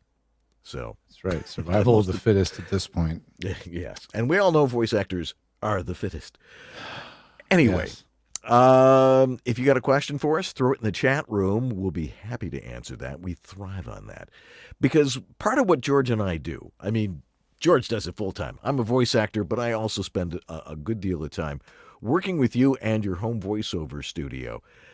There's a lot of things that can go wrong. There's a lot of stuff you don't understand. People are intimidated by the mere fact that they've got to do this on a computer, despite the fact that, most of us have been using computers for probably 30, 40 years. Some people read too many forum posts. And that's the other thing. There's an awful lot of mythology and silliness, and everybody's an expert in one studio, their own. I was also going to say one-upmanship. Yes, yeah, it's like, can you top this? I got this microphone. It's going to be great. Oh, you got to use this channel strip. You got to use this. It doesn't matter because every voice is different and every room is different. So the only way to make sure that your sound is sounding the way it's supposed to sound like is to talk to the guys that actually know what it's supposed to sound like. Whistle. So if you want to work with us, we know the answers. We can get it done right. I had clients this week. They're like, I have no idea what I'm doing. And I got to come in, tell them what equipment to buy, and, check out their space and see what it is that has to get done. And George, you do the same thing. We're talking to people all the time. A lot of people getting into voiceover, a lot of people that have been doing it professionally for many years. But after the pandemic, they're like, oh, I guess I have to have a home studio. Despite the fact that you and I have been telling them for like 10, 15 years that you have to have a home studio. But do they listen? No, it takes something else to push them on. But if you want to get the best instruction and the best consulting on how to get your home voiceover studio sounding the way it's supposed to sound like. And save a heck of a lot of time while you're at it. And money at the same time. I mean, because, Time is money. Time is money and equipment is expensive, and it's not the most expensive equipment that's going to make you sound the best. It's the best environment, and we're going to teach you how to do that. And we'll be happy to answer questions on that as well. So if you want to work with George over at georgethe.tech, where do they go? Well, you nailed it. georgethe.tech. My name is my address, and that's where my home on the web is for all things tech, and I have got free resources on that site, quite a few of them actually. I've got my version of the Specimen Cup. I call it a sound check. Not quite as clever, but same idea. Send me the audio in, and I'll give you feedback about what I'm hearing and what could be improved. Not the performance, just the technology. Just the tech. How's your mic placement? How's your room tone? How's the room sound, etc. And that's all over there at georgethe.tech. But Dan does a lot of the same kind of thing at his own place on the web, and that's at homevoiceoverstudio.com. I'll let Dan do the try. I was going to click that one in there. Sorry, we both clicked at the same time, and boom, it's gone. All right, yeah, homevoiceoverstudio.com is where you'll find me, and supposedly the new site is going live, and the Specimen Collection Cup is now at the top of the page. So when you go to homevoiceoverstudio.com, it's right there, and you can send me a sample for $25. I will analyze your audio, and I will tell you whether it's great or where the shortcomings are and how to fix them. And if it's really bad, or if you really want more involved instruction, we can set up a full consult and ask anybody that's worked with me. We have a lot of fun doing that. And, and I might get a little bit more into performance than, because George doesn't teach that stuff. As a voice actor, I've heard it all. I've seen it all. You have a little bit more what's the word I'm looking for? Expertise. That's a simple word to explain it. In terms of performance, absolutely. You've been coached and act yourself, and you have for many years. So since like the Nixon administration. So, I am not a crook. That's the thing about impersonations. You have to do the physicality. You can't go, I am not a crook. It doesn't sound like Nixon. You have to go, I am not a crook. And you got to get those jowls. Physicality is an important part of that. So I can teach performance a little bit too. And I get a lot into don't overproject your voice. It's conversational. Use your indoor voice, things like that. Anyway, go on over to homevoiceoverstudio.com, and you'll be able to find me there and see all the services I offer as well. And now, George, you were at NAMM last week, or this weekend, correct? Yeah, just by the time you're seeing this replayed, it was a week ago. It was a Friday, Saturday, Sunday. I actually was there all 3 days. I did something really different this year, and I came there as a support and reporter for officehours.global, a completely different place on the web where people are discussing technology in their own way. And I just, they wanted to do it live and actually have it be interactive, like we do our show here, but from the show floor. And we managed to pull that off. And I'll show you quickly first, I'll show you a little bit of a playback package of just what it looked like to be at the show this year. Let's throw that in there. So here's and I won't go for too long on this, but here is the set we got to use. They actually had sets created by AKG and Harman where the media could sit down and have interviews, which was really, really cool. And then we just started walking the floor. In this case, we're trying to get to the Taylor guitar booth for a specific meet and greet with a talented guitarist who was going to give us a demo, and they had their own set and everything. And we took a nice stroll with our camera system on this camera system that was built by Noah Sargent. Noah's shooting the handheld video, so you're not seeing him, but Noah from corporatestreams.com built this rig just to cover the NAMM show. Live streamed from 2 cameras through a switcher, through a thing called Mr. Net that connected us to the satellite or whatever. It was not satellite. It was just LTE modems, but still. And it was, I'll tell you, a technological tour de force. It was amazing. If I had the tools and the wherewithal and the motivation, it's how I would love to have done the show, and I got to do it. So it was a blast being the sole reporter. We were supposed to have 2. Unfortunately, guess what? The other one got COVID. So I had to take the shoulder the entire load of being the reporter. Thankfully, we had a crew back at a virtual studio that was anchoring the show and keeping the conversation going. And then we had a panel of folks who were really on Zoom. Here we are. Still, we tried to find Taylor guitar down at the end of the hall, the absolute other end from where we were, and there was nothing there. It was a mistake on the map. Oops. Oh my gosh. So, I mean, it took eons to make our way back up. I mean, I'll fast forward 3 minutes. Here we are now prepping to go into the Taylor room and actually sit down with Taylor's guitar player. There he is.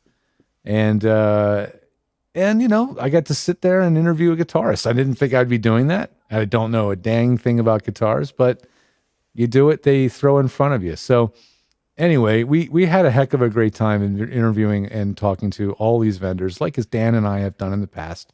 And that's it. There's a little quick overview of what it looked like to be at NAMM this year. It wasn't nearly as intense, crowded, and overbearing as before times. I know. My ears are still ringing from the second time I went. It was just people and people and people. And, you know, with COVID now, it's like, you know, you can't gather people like that. And you're going to get something from somewhere. Were there a lot of people wearing masks, or was it? Not as many as you might hope. Maybe a quarter of the people there, probably. So, so I tested myself today. Nothing yet. I might do another test in a couple of days and see. But it was quite exhilarating. It was fun. It was a little stressful at times. Being ready to go live like 4 or 5 times when the uplink keeps failing over and over while you're standing next to the keyboardist from Dream Theater, who's like a rock star legend, you know, and then that was really intense. Yeah. But anyway, we did get one package. We got a lot of interviews, but one that's probably relevant to us. I did manage to find in our timeline. I have the video queued up from YouTube from our Saturday coverage. It's a 5-hour and 10-minute long YouTube video, but I managed to queue it up. And here we go. This is a little just talk with Focusrite about your next interface to replace your Scarlett. Let's take a look. I will pot that up, as they say, to in Anaheim, California. And we've made it back to the other end of the hall to see Focusrite. And what's new at Focusrite, and to tell us all about it, is John D. Nicola. How you doing, John? I'm doing great. We're really excited to be back here at the NAMM show, for sure. I know, we're all getting warmed up again, right? Yeah, exactly. So Focusrite, always innovating, really some great products that are cost-effective, easy to use. And now you guys have really stepped it up in the streaming podcasting world. Tell us what you got. Yeah, exactly. So we have a whole new range of audio interfaces, the Vocaster, and for the first time, we've developed this range specifically with the needs of podcasters and voiceover artists and et cetera in mind. And so what we've done is, for example, we have you may be familiar with our Scarlett interfaces, the most popular USB interfaces in the world. And so we've gotten a lot of great feedback from our customers, from podcasters and streamers. And they've told us, and in our research, we've realized that, you know, there's a lot of features that are a little bit different that they need. And so we decided, and since Scarletts were kind of designed with musicians in mind, we thought, why not go create a new interface from the ground up with all that great feedback? And that's where Vocaster comes in. So our idea was to take the barriers, remove barriers, make it easier to use, and provide some of those extra features that these types of people need. So you guys must have just gotten so much feedback and probably listening to the community of users out there. I set up voiceover studios for a living. That's all I do, right? So Scarletts are pervasive, you know. So you guys, I get a lot of feedback. I know it's helpful. And based on the little teasers I've heard, this seems to scratch a lot of itches. Can you give us some ideas of what's special about this? Yeah, absolutely. So I'd like to start off talking about the microphone input. The mic input has automatic gain setting. So that's a pain point that a lot of our Scarletts customers told us is just setting the right recording level. And so we take the guesswork out of that. We just go over here, we can press this button, and then we can talk into the microphone for about 10 seconds, and it'll automatically set the gain level for you. Another important part to mention about this mic preamp is it has 70 dB of gain. And so it's, whoa. Yeah, exactly. Much more than most interfaces. And that's going to be allowing you to, you know, run those professional dynamic broadcast microphones without any kind of other preamp. So that's a big one that big request that we had as well. So what's some of the unique features that allow it to be fit into a workflow of someone who's live streaming or podcasting? Perfect timing. So the next button over here is the magic wand or the enhance tool. And what this does is it allows you to pick some presets that apply focus rate processing. So EQ, compression, all that stuff that you would normally do in post-production. It's going to give you that polished sound right out of the Vocaster. So of course, if you're live streaming, that's critical. But even if you're recording, it's just going to get your recording sounding that much better right into the recording rather than having to fix it after the fact. So you have 4 presets, so you don't have to worry about needing. You don't need to know how to use a compressor or EQ. You just pick the preset right there, and then you can turn it on and off from the front of the unit. We've also added a mute button, which sounds really simple, but for a voiceover podcast situation, super helpful to have that feedback right there, and you can quickly mute and unmute as well. We call it a cough button on the radio. I was going to say that, but yeah, I've been hearing that throughout the show. So we have that, and then we have some extra connectivity options as well that kind of fit into that workflow. So for example, on Vocaster 2, for the first time, we've included Bluetooth in the interface, and that's a 2-way connection. So you can do a phone interview, and you're going to get that audio into your show, into the Vocaster Hub software, and then Vocaster Hub will send a mix out so that the person you're interviewing can hear the show without hearing their voice, of course. So you're all set for phone interviews. You can also do that with a TRRS connection on the back, because our Vocaster 1 actually does not have Bluetooth, but you can get your phone in on that way.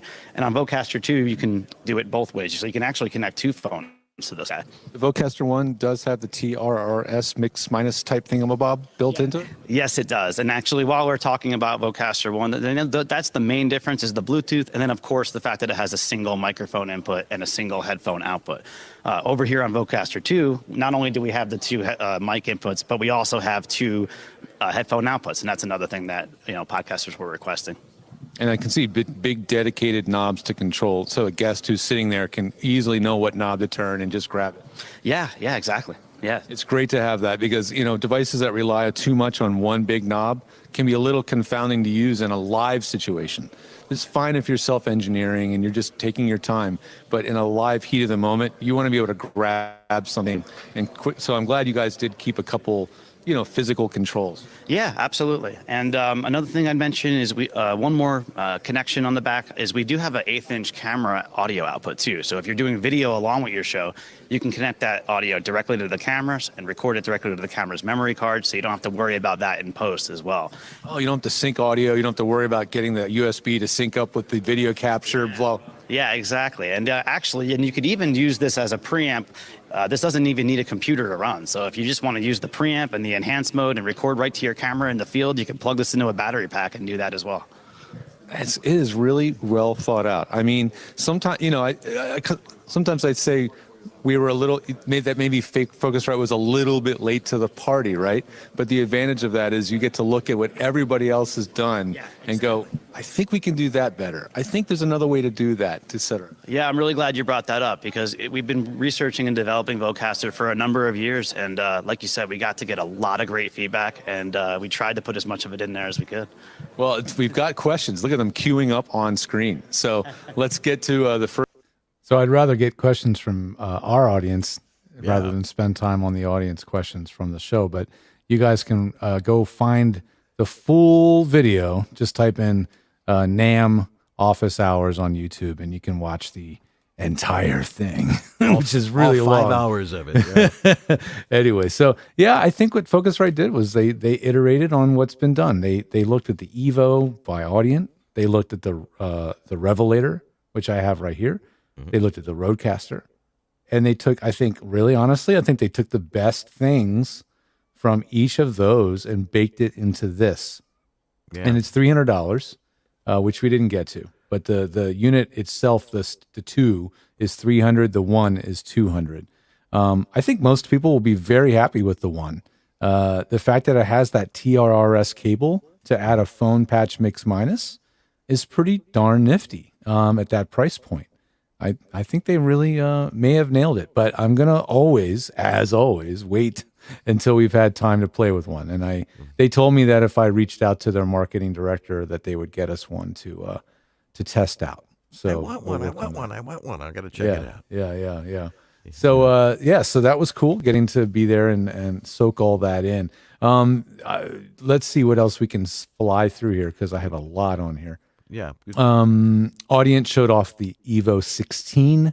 It has 8 mic preamps and it has that same auto gain setting feature. So if you're recording a band or a large podcast with 5, 6, 7 mics, it's awesome. You hit a button, everybody goes, "Hey, Mom, I'm George, I'm Steve," and everybody just talks away, and it just sets everybody's gain. Boom, done. If you were self-recording your own drums, that would be sweet to not have to set all those mic gains for. That's cool. Also, AES was basically wrapped up inside NAMM this year, right? They may have done this before. I'm not sure, but I popped up and I was really lucky to catch an acoustics presentation by Sam Burkow of SIA Acoustics. This guy designs big stuff, concert halls and etc. Really, really impressive spaces. And it was fun because they took questions. And so after this whole thing about big, expensive rooms and control rooms, it's like, so how do you acoustically tune a little 3x5 room the size of a closet for voiceover? What would you recommend, And it really kind of stumped them because they just don't work on those spaces at all. We do. And we do. Yeah, so it was really fascinating, to see that. And it kind of proves and reinforces my discovery that acousticians, those big time guys with all the degrees and all the maths, don't know how to tune small spaces for acoustically for VO in general. I mean, some probably do, but mostly they don't. So that was interesting. If they were really nice, and they said if we ever wanted to chat with them, we could, and we'll have to reach out. Wwdc just happened as well, and here's the very short version of the short version of WWDC. There's a new processor chip now. It's called the M2, so it's the next step from M1. It's one better. It's got a higher number, but it's got a higher number. The new MacBook Air was released. It is slightly lighter than the current MacBook Air. The screen is slightly larger at 13.6 inches diagonal. They make it in 4 different colors, but not the fun colors. I thought for sure they'd have all those fun iMac colors. Nope. They have, I think, space gray, gold, rose gold, and silver, something like that. So not candy colors anymore. Yeah, they don't have. They didn't do those fun iMac colors for the MacBook Air. Surprised me. Yeah. Magsafe Charger is back, baby. Thank God. The 3rd version of Magsafe is back. So now is a dedicated charge cable for the unit. But they've maintained just the 2 USB-C Thunderbolts and a headphone jack, just like the current, or the one that I have and the one that a lot of us have. So it can go up to 24 gigabytes of memory. So that's good. There's more upgradability there. But again, you got to do that from Apple. And the MacBook Pro 13-inch, same deal. It's just an incremental update to the one they released a year and a half ago. Nothing really to write home about there. M2 is like, in general, about 20 to 30% better performance than M1. Rush out and buy it? Heck no. If you have an M1 MacBook Air, you're fine. If you're still thinking about upgrading from an Intel machine, it's fine. And they're selling both the M1 and the M2s on the store. I just checked. They also released macOS Ventura. Well, they announced it, I should say. Not released it. They announced it. So that's the next OS. They're moving down the coast. I'm hoping the next one's Mac OS like Santa Monica or something. We'll see. But Oxnard. Yeah, Oxnard. That's what am I thinking? Oxnard, of course. And then Camarillo, and then Thousand Oaks. And keep moving down. There's, and as I like to say, there's more newness in it. It has more new things. Even less important to upgrade to, as I can tell, but it has something called Stage Manager, which is a clever way of moving between windows. Spotlight searching now searches text in images. So that could save time trying to find stuff, especially if you scan and take pictures of all your receipts. You can now just look for that. There's continuity camera. What they're basically admitting is that, hey, the phone camera in your iPhone is a lot better than the webcam in our computer. So let's let you do that. So that's finally a feature built into Ventura. We've had our own third-party tools to do this now for a while, but it's now built in. They're even going to sell a bracket, believe it or not, a proper bracket to put your iPhone on the top of your computer monitor just for that purpose. Really interesting to see them do that. Yep. Much better. I love the camera. The camera, even on a 4-year-old iPhone, the camera is dramatically better than the camera on your MacBook Air, or MacBook Pro, or anything. Last but not least, iPad OS. There's a thing called Handoff now, which works with Stage Manager, makes your iPad feel a little bit more like a Mac. You can actually now see two windows sort of overlapping each other at times. They're kind of making iPads more and more useful. It's getting there.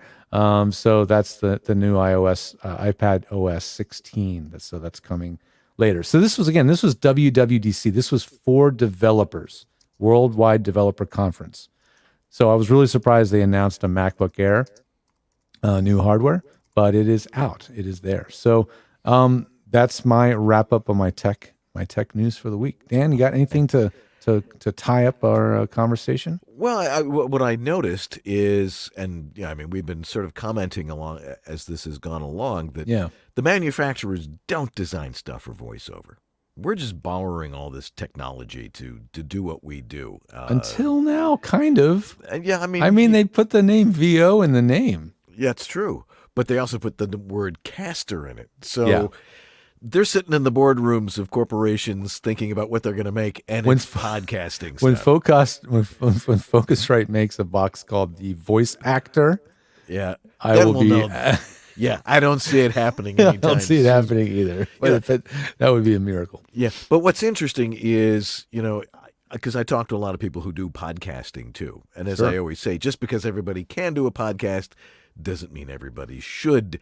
But the people are still intimidated by the technology, and of course, when you and I probably talk to people about podcasting, we really take it from a voiceover point of view and not the overprocessed, compressed kind of sound that people keep trying to do on podcasting. So they sound like they're on the radio, as opposed to just loud enough so people can hear you nice and clearly.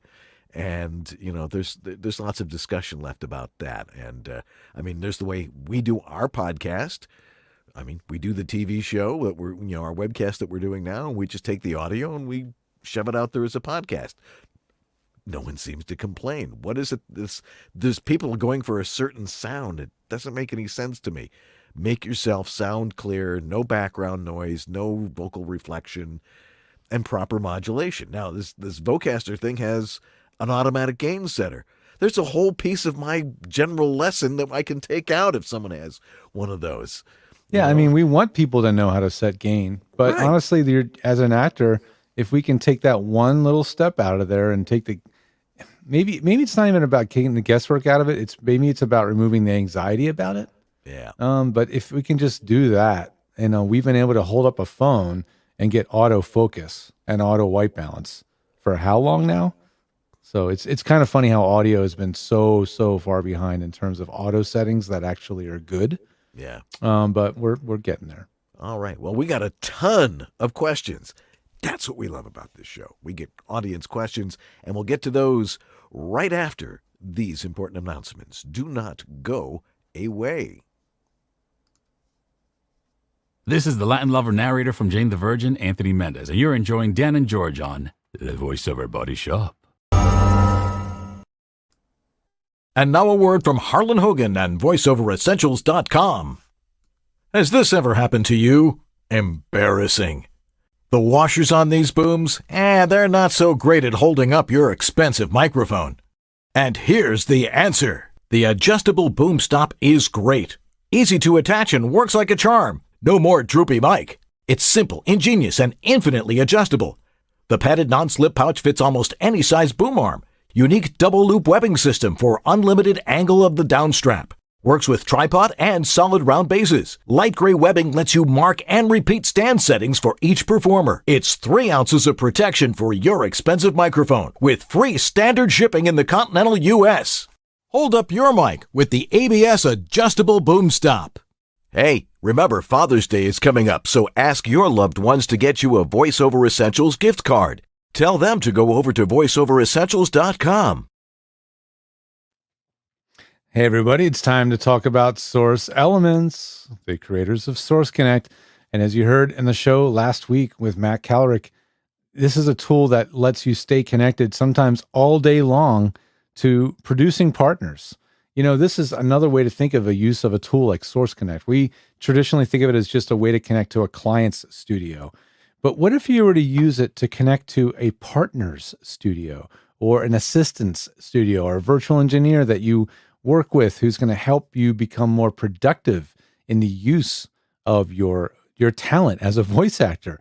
What if, imagine if you had somebody that you could connect to in the morning, stay connected to throughout the day, take a lunch break, then connect in the afternoon, and they just line up your auditions and your jobs for you, and they do the recording. Source Connect can do this stably with extremely high quality, and it's like the world's greatest telephone. If you've never had a conversation over Source Connect, it's just amazing. It changes the way you communicate because it's so clear. You hear everything from the other person, and it's just a very natural way of connecting. So I found it really fascinating to hear how he uses it. But if you want to get it into your studio, go to source-elements.com and get a 15-day trial. You don't necessarily need to buy it. You don't even have to license it. Just get that demo up and running so you know how to use it. So when that session comes along, you're ready. And tell them you've got Source Connect. That's going to get you some more gigs, and it's proven. Anyway, this is George the Tech. Thanks for sponsoring us, Source Elements. And let's get back to those questions right after this. Well, hello there. I bet you weren't expecting to hear some big-voiced announcer guy on your new orientation training for Snapchat, were you? This is Virgin Radio. Well, okay, we're not that innocent. There's jeans for wearing and there's jeans for working. Dickies, because I ain't here to look pretty. She's a champion of progressive values, a leader for California, and a voice for America. It's smart. It's a phone. It's a smartphone. But it's so much more. The files are ready. Don't forget to pick up the eggs. What time is hockey practice? Check out this song. It's the end of the road for Rick. It's just you and me, Rick. When hope is lost. The i8 from BMW. Who said saving the planet couldn't be stylish? Hey, it's J. Michael Collins. Bet you think I'm going to try and sell you a demo now, huh? I think they speak for themselves. But I will give you my email. It's jmichael@jmcvoiceover.com. Now, if Dan will stop waxing his mustache for a minute, we'll get back to the show.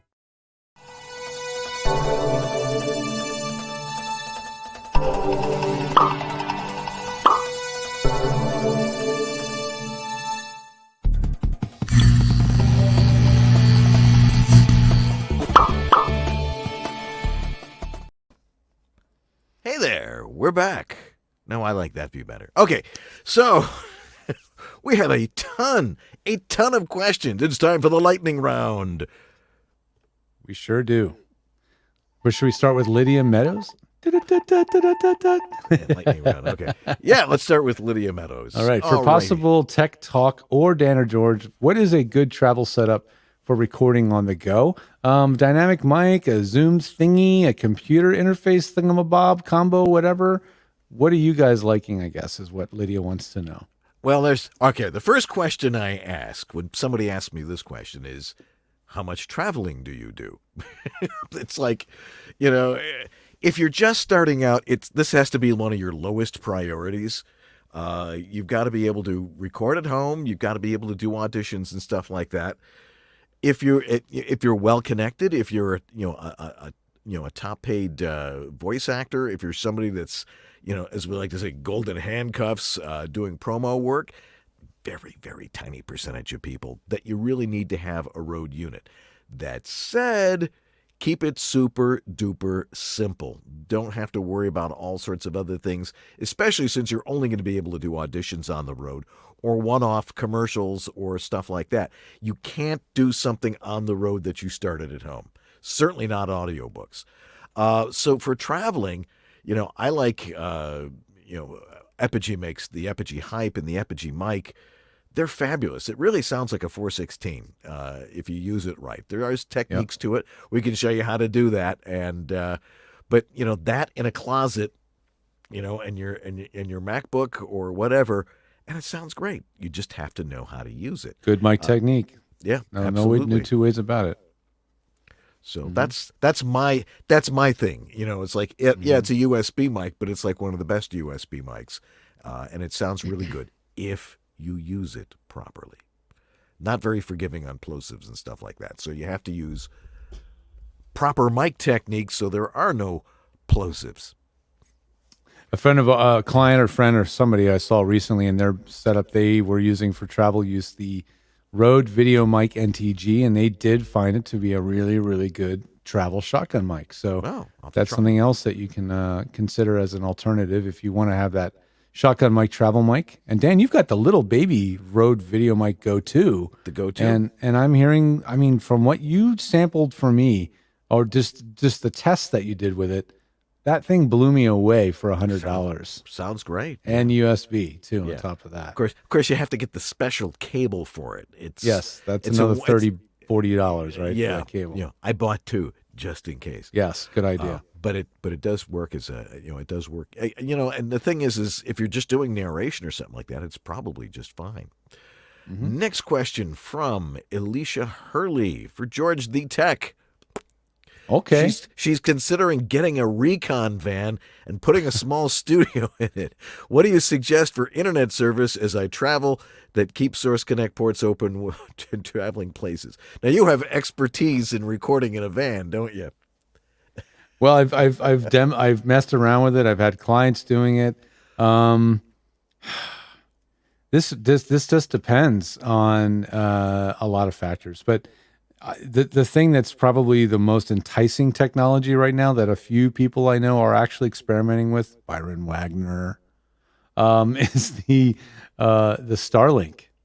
Yeah, Starlink. That's the technology that Elon Musk has released. That he's flying hundreds and now thousands of small satellites around the globe and spreading it with internet, and quite good internet, actually quite fast internet with quite low latency. So you can't, well, some say they've actually managed to use it while in motion. It wasn't designed for that, but the antenna auto aims itself once you get to your location. You just set it up. And you might want to check that out if you really do want connectivity in rural locations. Otherwise, you're going to be stuck with the fun of dealing with 5G, 4G, or whatever LTE thing you can find. And keeping Source Connect ports open is not often going to be a viable or even possible when you're doing mobile modems and things like that. But who can answer that probably is Source Elements. They know their technology better than anybody. So they may know things that I haven't even thought of trying yet. All right. From Terry Briscoe. Hello again, guys. Thank you for sharing your insight as always. So I'm trying to work my way up the microphone hierarchy, and since I can't afford the 416 just yet, I'd like to know both of your opinions on the MKE600, which is the that's the Sennheiser. This is like the entry-level version of a 416 from their product line. Yeah. I haven't tried one. I think you have, though, haven't you? I've heard it. Not too long ago, I think somebody said that that's what they were using, and it sounded fine. I had no complaints about it whatsoever. I don't know why I don't hear it or even recommend it more often than I do for whatever reason. I don't know. Maybe because there's so many out there and you start forgetting about some of the ones that have been around already for a while. But yeah, it's worked fine in the cases that I've heard it being used. Yeah. And he goes on to say, the Vocaster looks very promising. So for us that are doing just VO in our home studios, would the Vocaster be sufficient and have pretty much the same features? Yeah, it doesn't have the Absolutely. Bluetooth. Yeah, there's no Bluetooth on that, but I find Bluetooth to be fiddly and annoying, and I wouldn't want to use it anyway. It's got the TRRS cable connection that with a phone adapter for your mobile phone, the headset adapter for your iPhone, or if you've got a phone with a headset jack, is a plug-and-play phone patch solution. So that's really, really nice, especially if you're on Windows, where sharing audio devices between different apps is a nightmare. This now allows you to have a dedicated audio device just for communication, and you can use your primary USB interface connection for your DAW. So that could be really helpful. I know for sure, in the experimentations I've done with the Centrance Portcaster, that connection is really, really useful. And so nice to see it at that $200 price point. Yeah. All right. You get the question from Dave G. Dave G. Dave says, most underused service, question mark? I'm assuming he's talking about our services. Leonard's sound check. He made sure my niece's booth in New York City was kosher. Sounds like a plug for a sound check. Do it. In Dan's case, it's the specimen collection cup. But anything that will get you our objective feedback about your audio that will take the guesswork out of it, only for $25 is a no-brainer. I'm biased, but and Dave also says, George, you have done an effect stack for my twisted wave using a large diaphragm condenser, but now I'm using a 416 and it sounds fine. Any problems with that? Thanks for reminding us to say if it sounds good. It is good. Yeah. That's the answer to that question. Or should he get another stack for the 416? Yeah, I want more money. So please order another stack, please. Yeah, I'm happy to take your money. No, if it sounds good, it is good. It is good, as yeah. always is always the case. Yeah, but Right. if you're not sure, reach out. Yeah. Now, here's a great question. Dan, what do you do when there's too much copy for the time allotted for a commercial audition? He just ran into it last night on an audition. Well, that was Jeff. Yeah, Jeff Holman wrote that one. The thing about long copy. Now, if you were in radio like I was, that was always a problem. It's like, the salesperson, hey, I need this in half an hour, and give you a business card and say, I need a spot. But it's got to say this, and this, and this. And I'm like, we have 60 seconds. Although I think a lot of commercials have gone to 15 seconds now. I remember advocating for that 30 years ago. Look, go to 15-second commercials.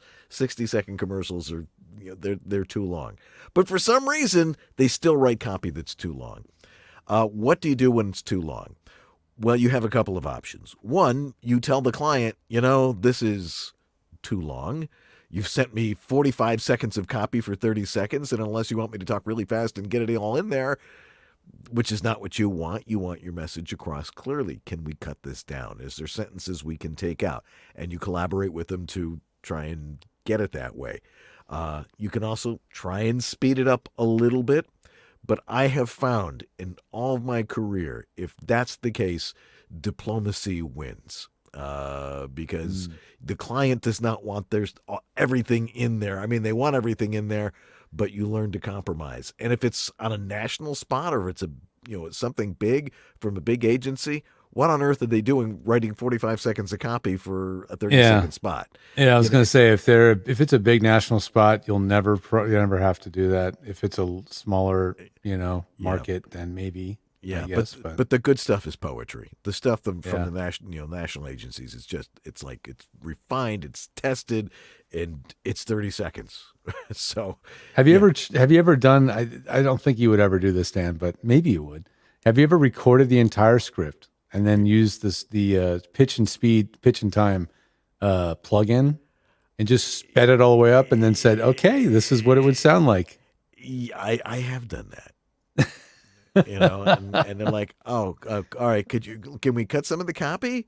Yeah. Is this sentence necessary? Is that sentence necessary? Yeah. I mean, you got to be diplomatic about it. Yes. And Don't be snarky. That's the way to lose a gig. Yeah. Right. It's like, okay, can we work with this? You've got way too much copy in here. I mean, I can talk faster, but this is what it's going to sound like. And that's not what you want. And they're usually like, oh yeah. It's like, okay, so yeah, be diplomatic about it, I think is the best way to do it. And, try and get it, in the time frame if you can. If there's too much, then you got to say, look, this is not 30 seconds worth of copy. This is much longer. Okay, you get the next one here. This one is from Matthew King. I forgot to ask last I had the chance, but what would be the ideal starter audio interface? They're important too, right? Actually, what is an interface? Sorry for the obvious question. What is an audio interface? Everybody has to start somewhere, Matthew. It's okay. Right. What does this little thing do? It does two things. Number one, it has a preamplifier in it, which is really where the true quality of one of these things is. We've talked about a bunch of different interfaces, about the new Vocaster and the Evo 4 and the Evo 16 and all these things. The ones that are over $120, $150 all have excellent preamps in them. Now we were talking about the Vocaster with at NAMM. He said 70 dB of gain in there. That's pretty good. If it's 70 dB of quiet gain, that's even better. It takes the low-level signal that your condenser microphone produces and amplifies it. Then the other part of it is, where you see the USB plug on the back, is it takes that analog audio and turns it into the ones and zeros or plus and minuses that your computer understands as sound, and it has the actual sound in there and gives us the graphic representation of the waveform and some of the other things that you can get. That's what the interface does. And you can control the input gain from there. A lot of people are liking these USB mics that have an interface, preamp, and digital interface built into them, but they're not quite as good as, say, a good solid unit like this. It also will provide phantom power over here, so you got to have that with a studio condenser mic, and all good interfaces have that. Except that one, what was it, the Omni or whatever it was called.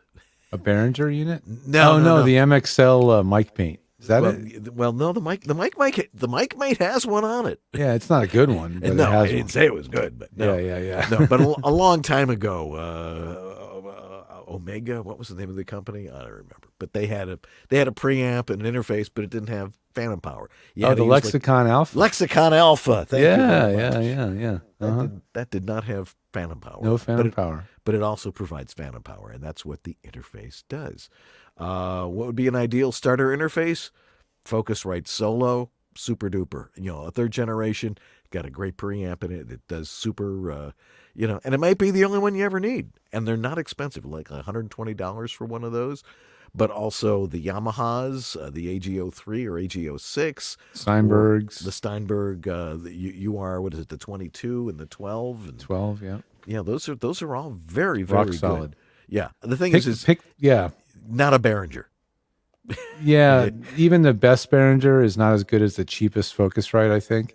Yeah. Based on the reviews I've seen. And always get an interface where there's one knob per function. That Vocaster looks enticing, but I'm telling you, anytime one knob does more than one thing, it can get a little more confusing to operate. So if you're not a techie person, go with the units that have a knob for gain, a knob for headphones, a button for phantom. You're going to be happier.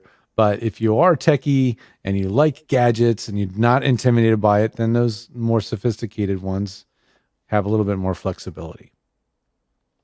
All righty. Grace Newton. Yes. All right. For the guys. I've moved and I need to treat a 6.5 by 7 foot walk-in closet with 4 internal walls in a rental home. What is the first thing you would do? I would record some voiceover room tone in there and see how noisy it is in there. It might be the quietest place in your home, or it might not. So That's true. That's the best reason to use a closet, is because it might be the quietest, but it may not be. Right. And you've got to record that so we can hear what noise is actually there, because most of the noise that you think you don't hear is still there. Our brains tune it out because it's always there and you don't hear it. But this guy doesn't have a brain. It hears everything and throws it on your hard drive, and we look at it and listen to it. You hear that ceiling fan behind you, or the attic fan, or the refrigerator down the hall. Oh, cripes! Yeah, humming refrigerators, and vibrating. Yeah, I like it in small, open apartments. It's like you might want to unplug your fridge. Just remember to plug it back in. Mm-hmm. And how would you treat it? 4 internal walls in a rental home. Oralex foam, although, I'm still finding Harbor Freight moving blankets work great. But if you want to go a step up from there, the Vocal Booth to Go, Producer's Choice blankets or Audio Mute those work really great too, and it doesn't take a lot to hang them up. If Heavy, dense blankets. Yeah, in fact, you're renting, so I would get command strips, hooks. Go on Amazon, type in command strips, utility hooks. Right. And now you can hang a bunch of those blankets from grommets without any damage to the walls. And that is going to take you a long, long way. And that's a pretty big size room. So it might seem small, but that's pretty big. So you might end up with really good results with just damping the walls with moving blankets, the heavy moving blankets. Yeah. The ones that weigh about 10 to 12 pounds per blanket. They work great. It's a great solution for a closet, especially a walk-in closet like that. I had one over the weekend. You know, it's like she had some of the really cheap foam. No, not the Orlex stuff. And, you know, and I got it all on the wall, and I'm like, nah, it's still pretty reflective. So what did I do? Because she had a high ceiling. Was it the foam that comes vacuum packed, and then you unpack the bag, you cut the bag? No. I built her a cloud. Hey, and this is going in, you know, in her. That's going to make a big difference. Yeah. Oh man. You can you know, place it just the right height, and it will eliminate the big room sound really fast, especially with a high ceiling. Yeah. You know, and you know, it's amazing what you can do with you know, weed covering. Let's see.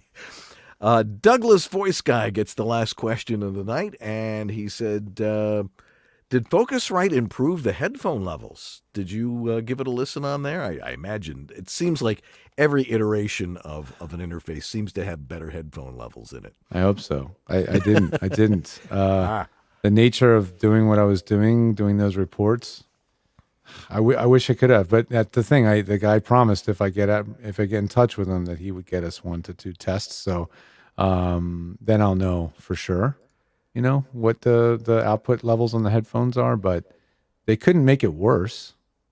So it's got to be better. That's true. Yeah. Yeah, it's got to be better.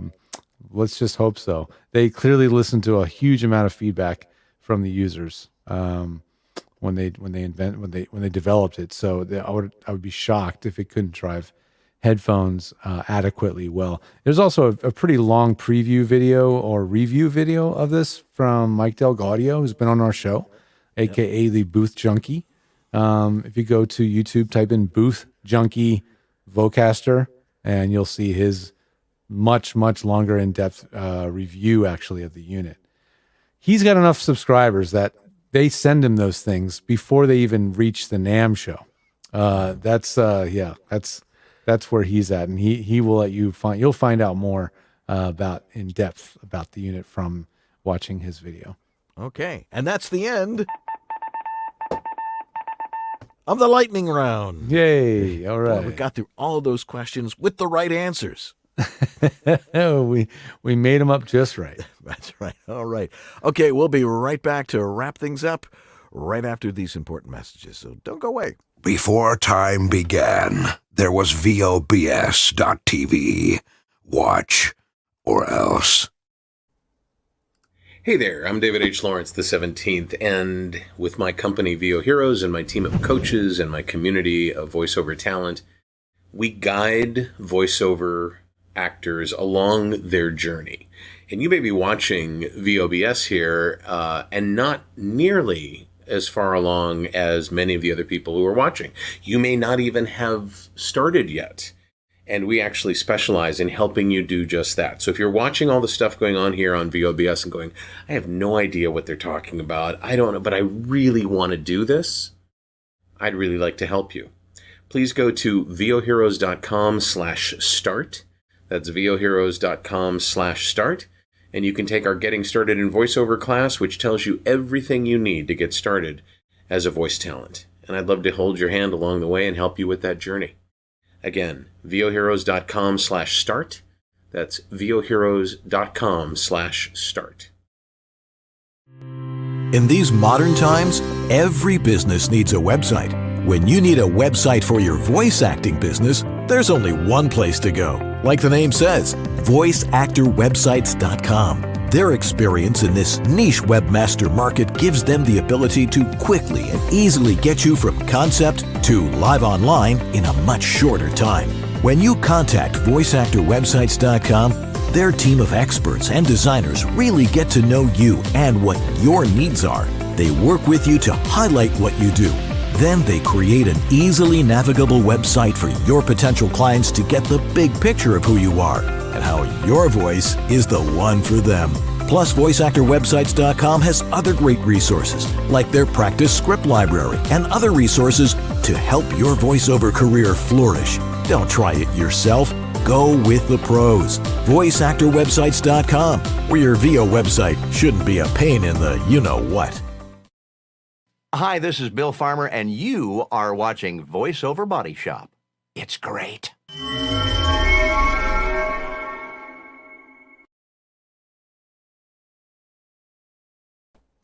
And we're back. I figured it out. All right, so...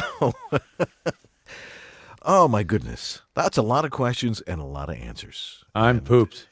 Me too. And it's just Monday, so... yeah, I know. Or whenever it I is didn't you're really have a watching this. weekend, so... This feels like a Thursday or Friday to me right now.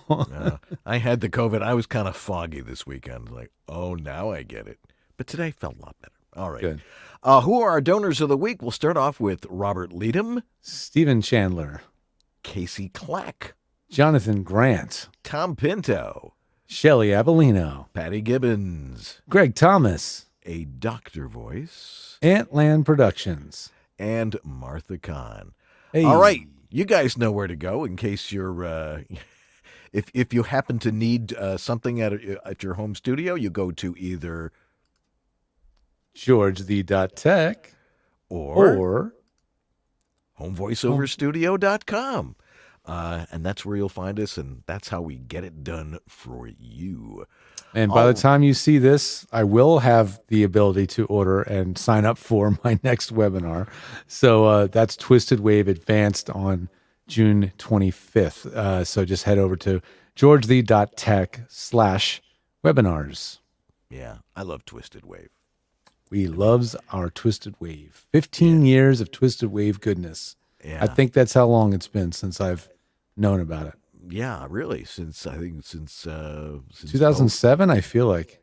Yeah, probably before you and I met. So, yep, because you were using it on the thing you were selling, the remote thing. I remember the VO2Go kit. The VO2Go kit. That's right. And That's you were right. using Twisted Wave on that, and it hasn't changed a whole lot, except it is better. Yeah, he keeps it updated, make sure it's debugged, and adds nice little features without getting in the way. That's the key. Don't get in the way of the user interface. Keep it clean. And that's what he does. Yeah, and I hear he's got a PC version coming out. But I hear. I hear it. I don't know if it's true, but that's what he said. All right. Well, that's we'll be excited to share it with our Windows brethren when it comes when it's available to beta test. Excellent. We need to thank our sponsors like Harlan Hogan's VoiceOver Essentials, VoiceOver Extra, Source Elements, VOHeroes.com, VoiceActorWebsites.com, and JMC Demos. Thanks to Jeff Holman. Great job in the chat room tonight getting all those questions to us, and we appreciate that. Sue wasn't here this week. She's in Boston. It was her birthday last week, actually. Oh, that's right. That's right. So happy birthday to her. But she didn't help us tonight. We switched off. So we tag team. We tag team so we could do all these things ourselves, like that and like that and like that and like this. That's what she does. That's right. But, and of course, we got to thank Lee Penny for just being Lee Penny. Well, that's going to do it for us this week. We got another great guest coming up next week. And then the 4th of July comes up, and that's going to throw our rotation into a bit of a tizzy, but we'll figure it out. Anyway, that's going to do it for us this week. Look, it's not an easy business, but really important that your audio sounds good. But the thing is, if it sounds good... It is good. I'm Dan Leonard. And I'm George Whittam. And this is VoiceOver Body Shop. Or VOBS. Tech Talk. Tech Talk. Tech Talk. Tech Talk. Tech Talk. Tech Talk. All right. We'll see you next time, guys. Have a good one.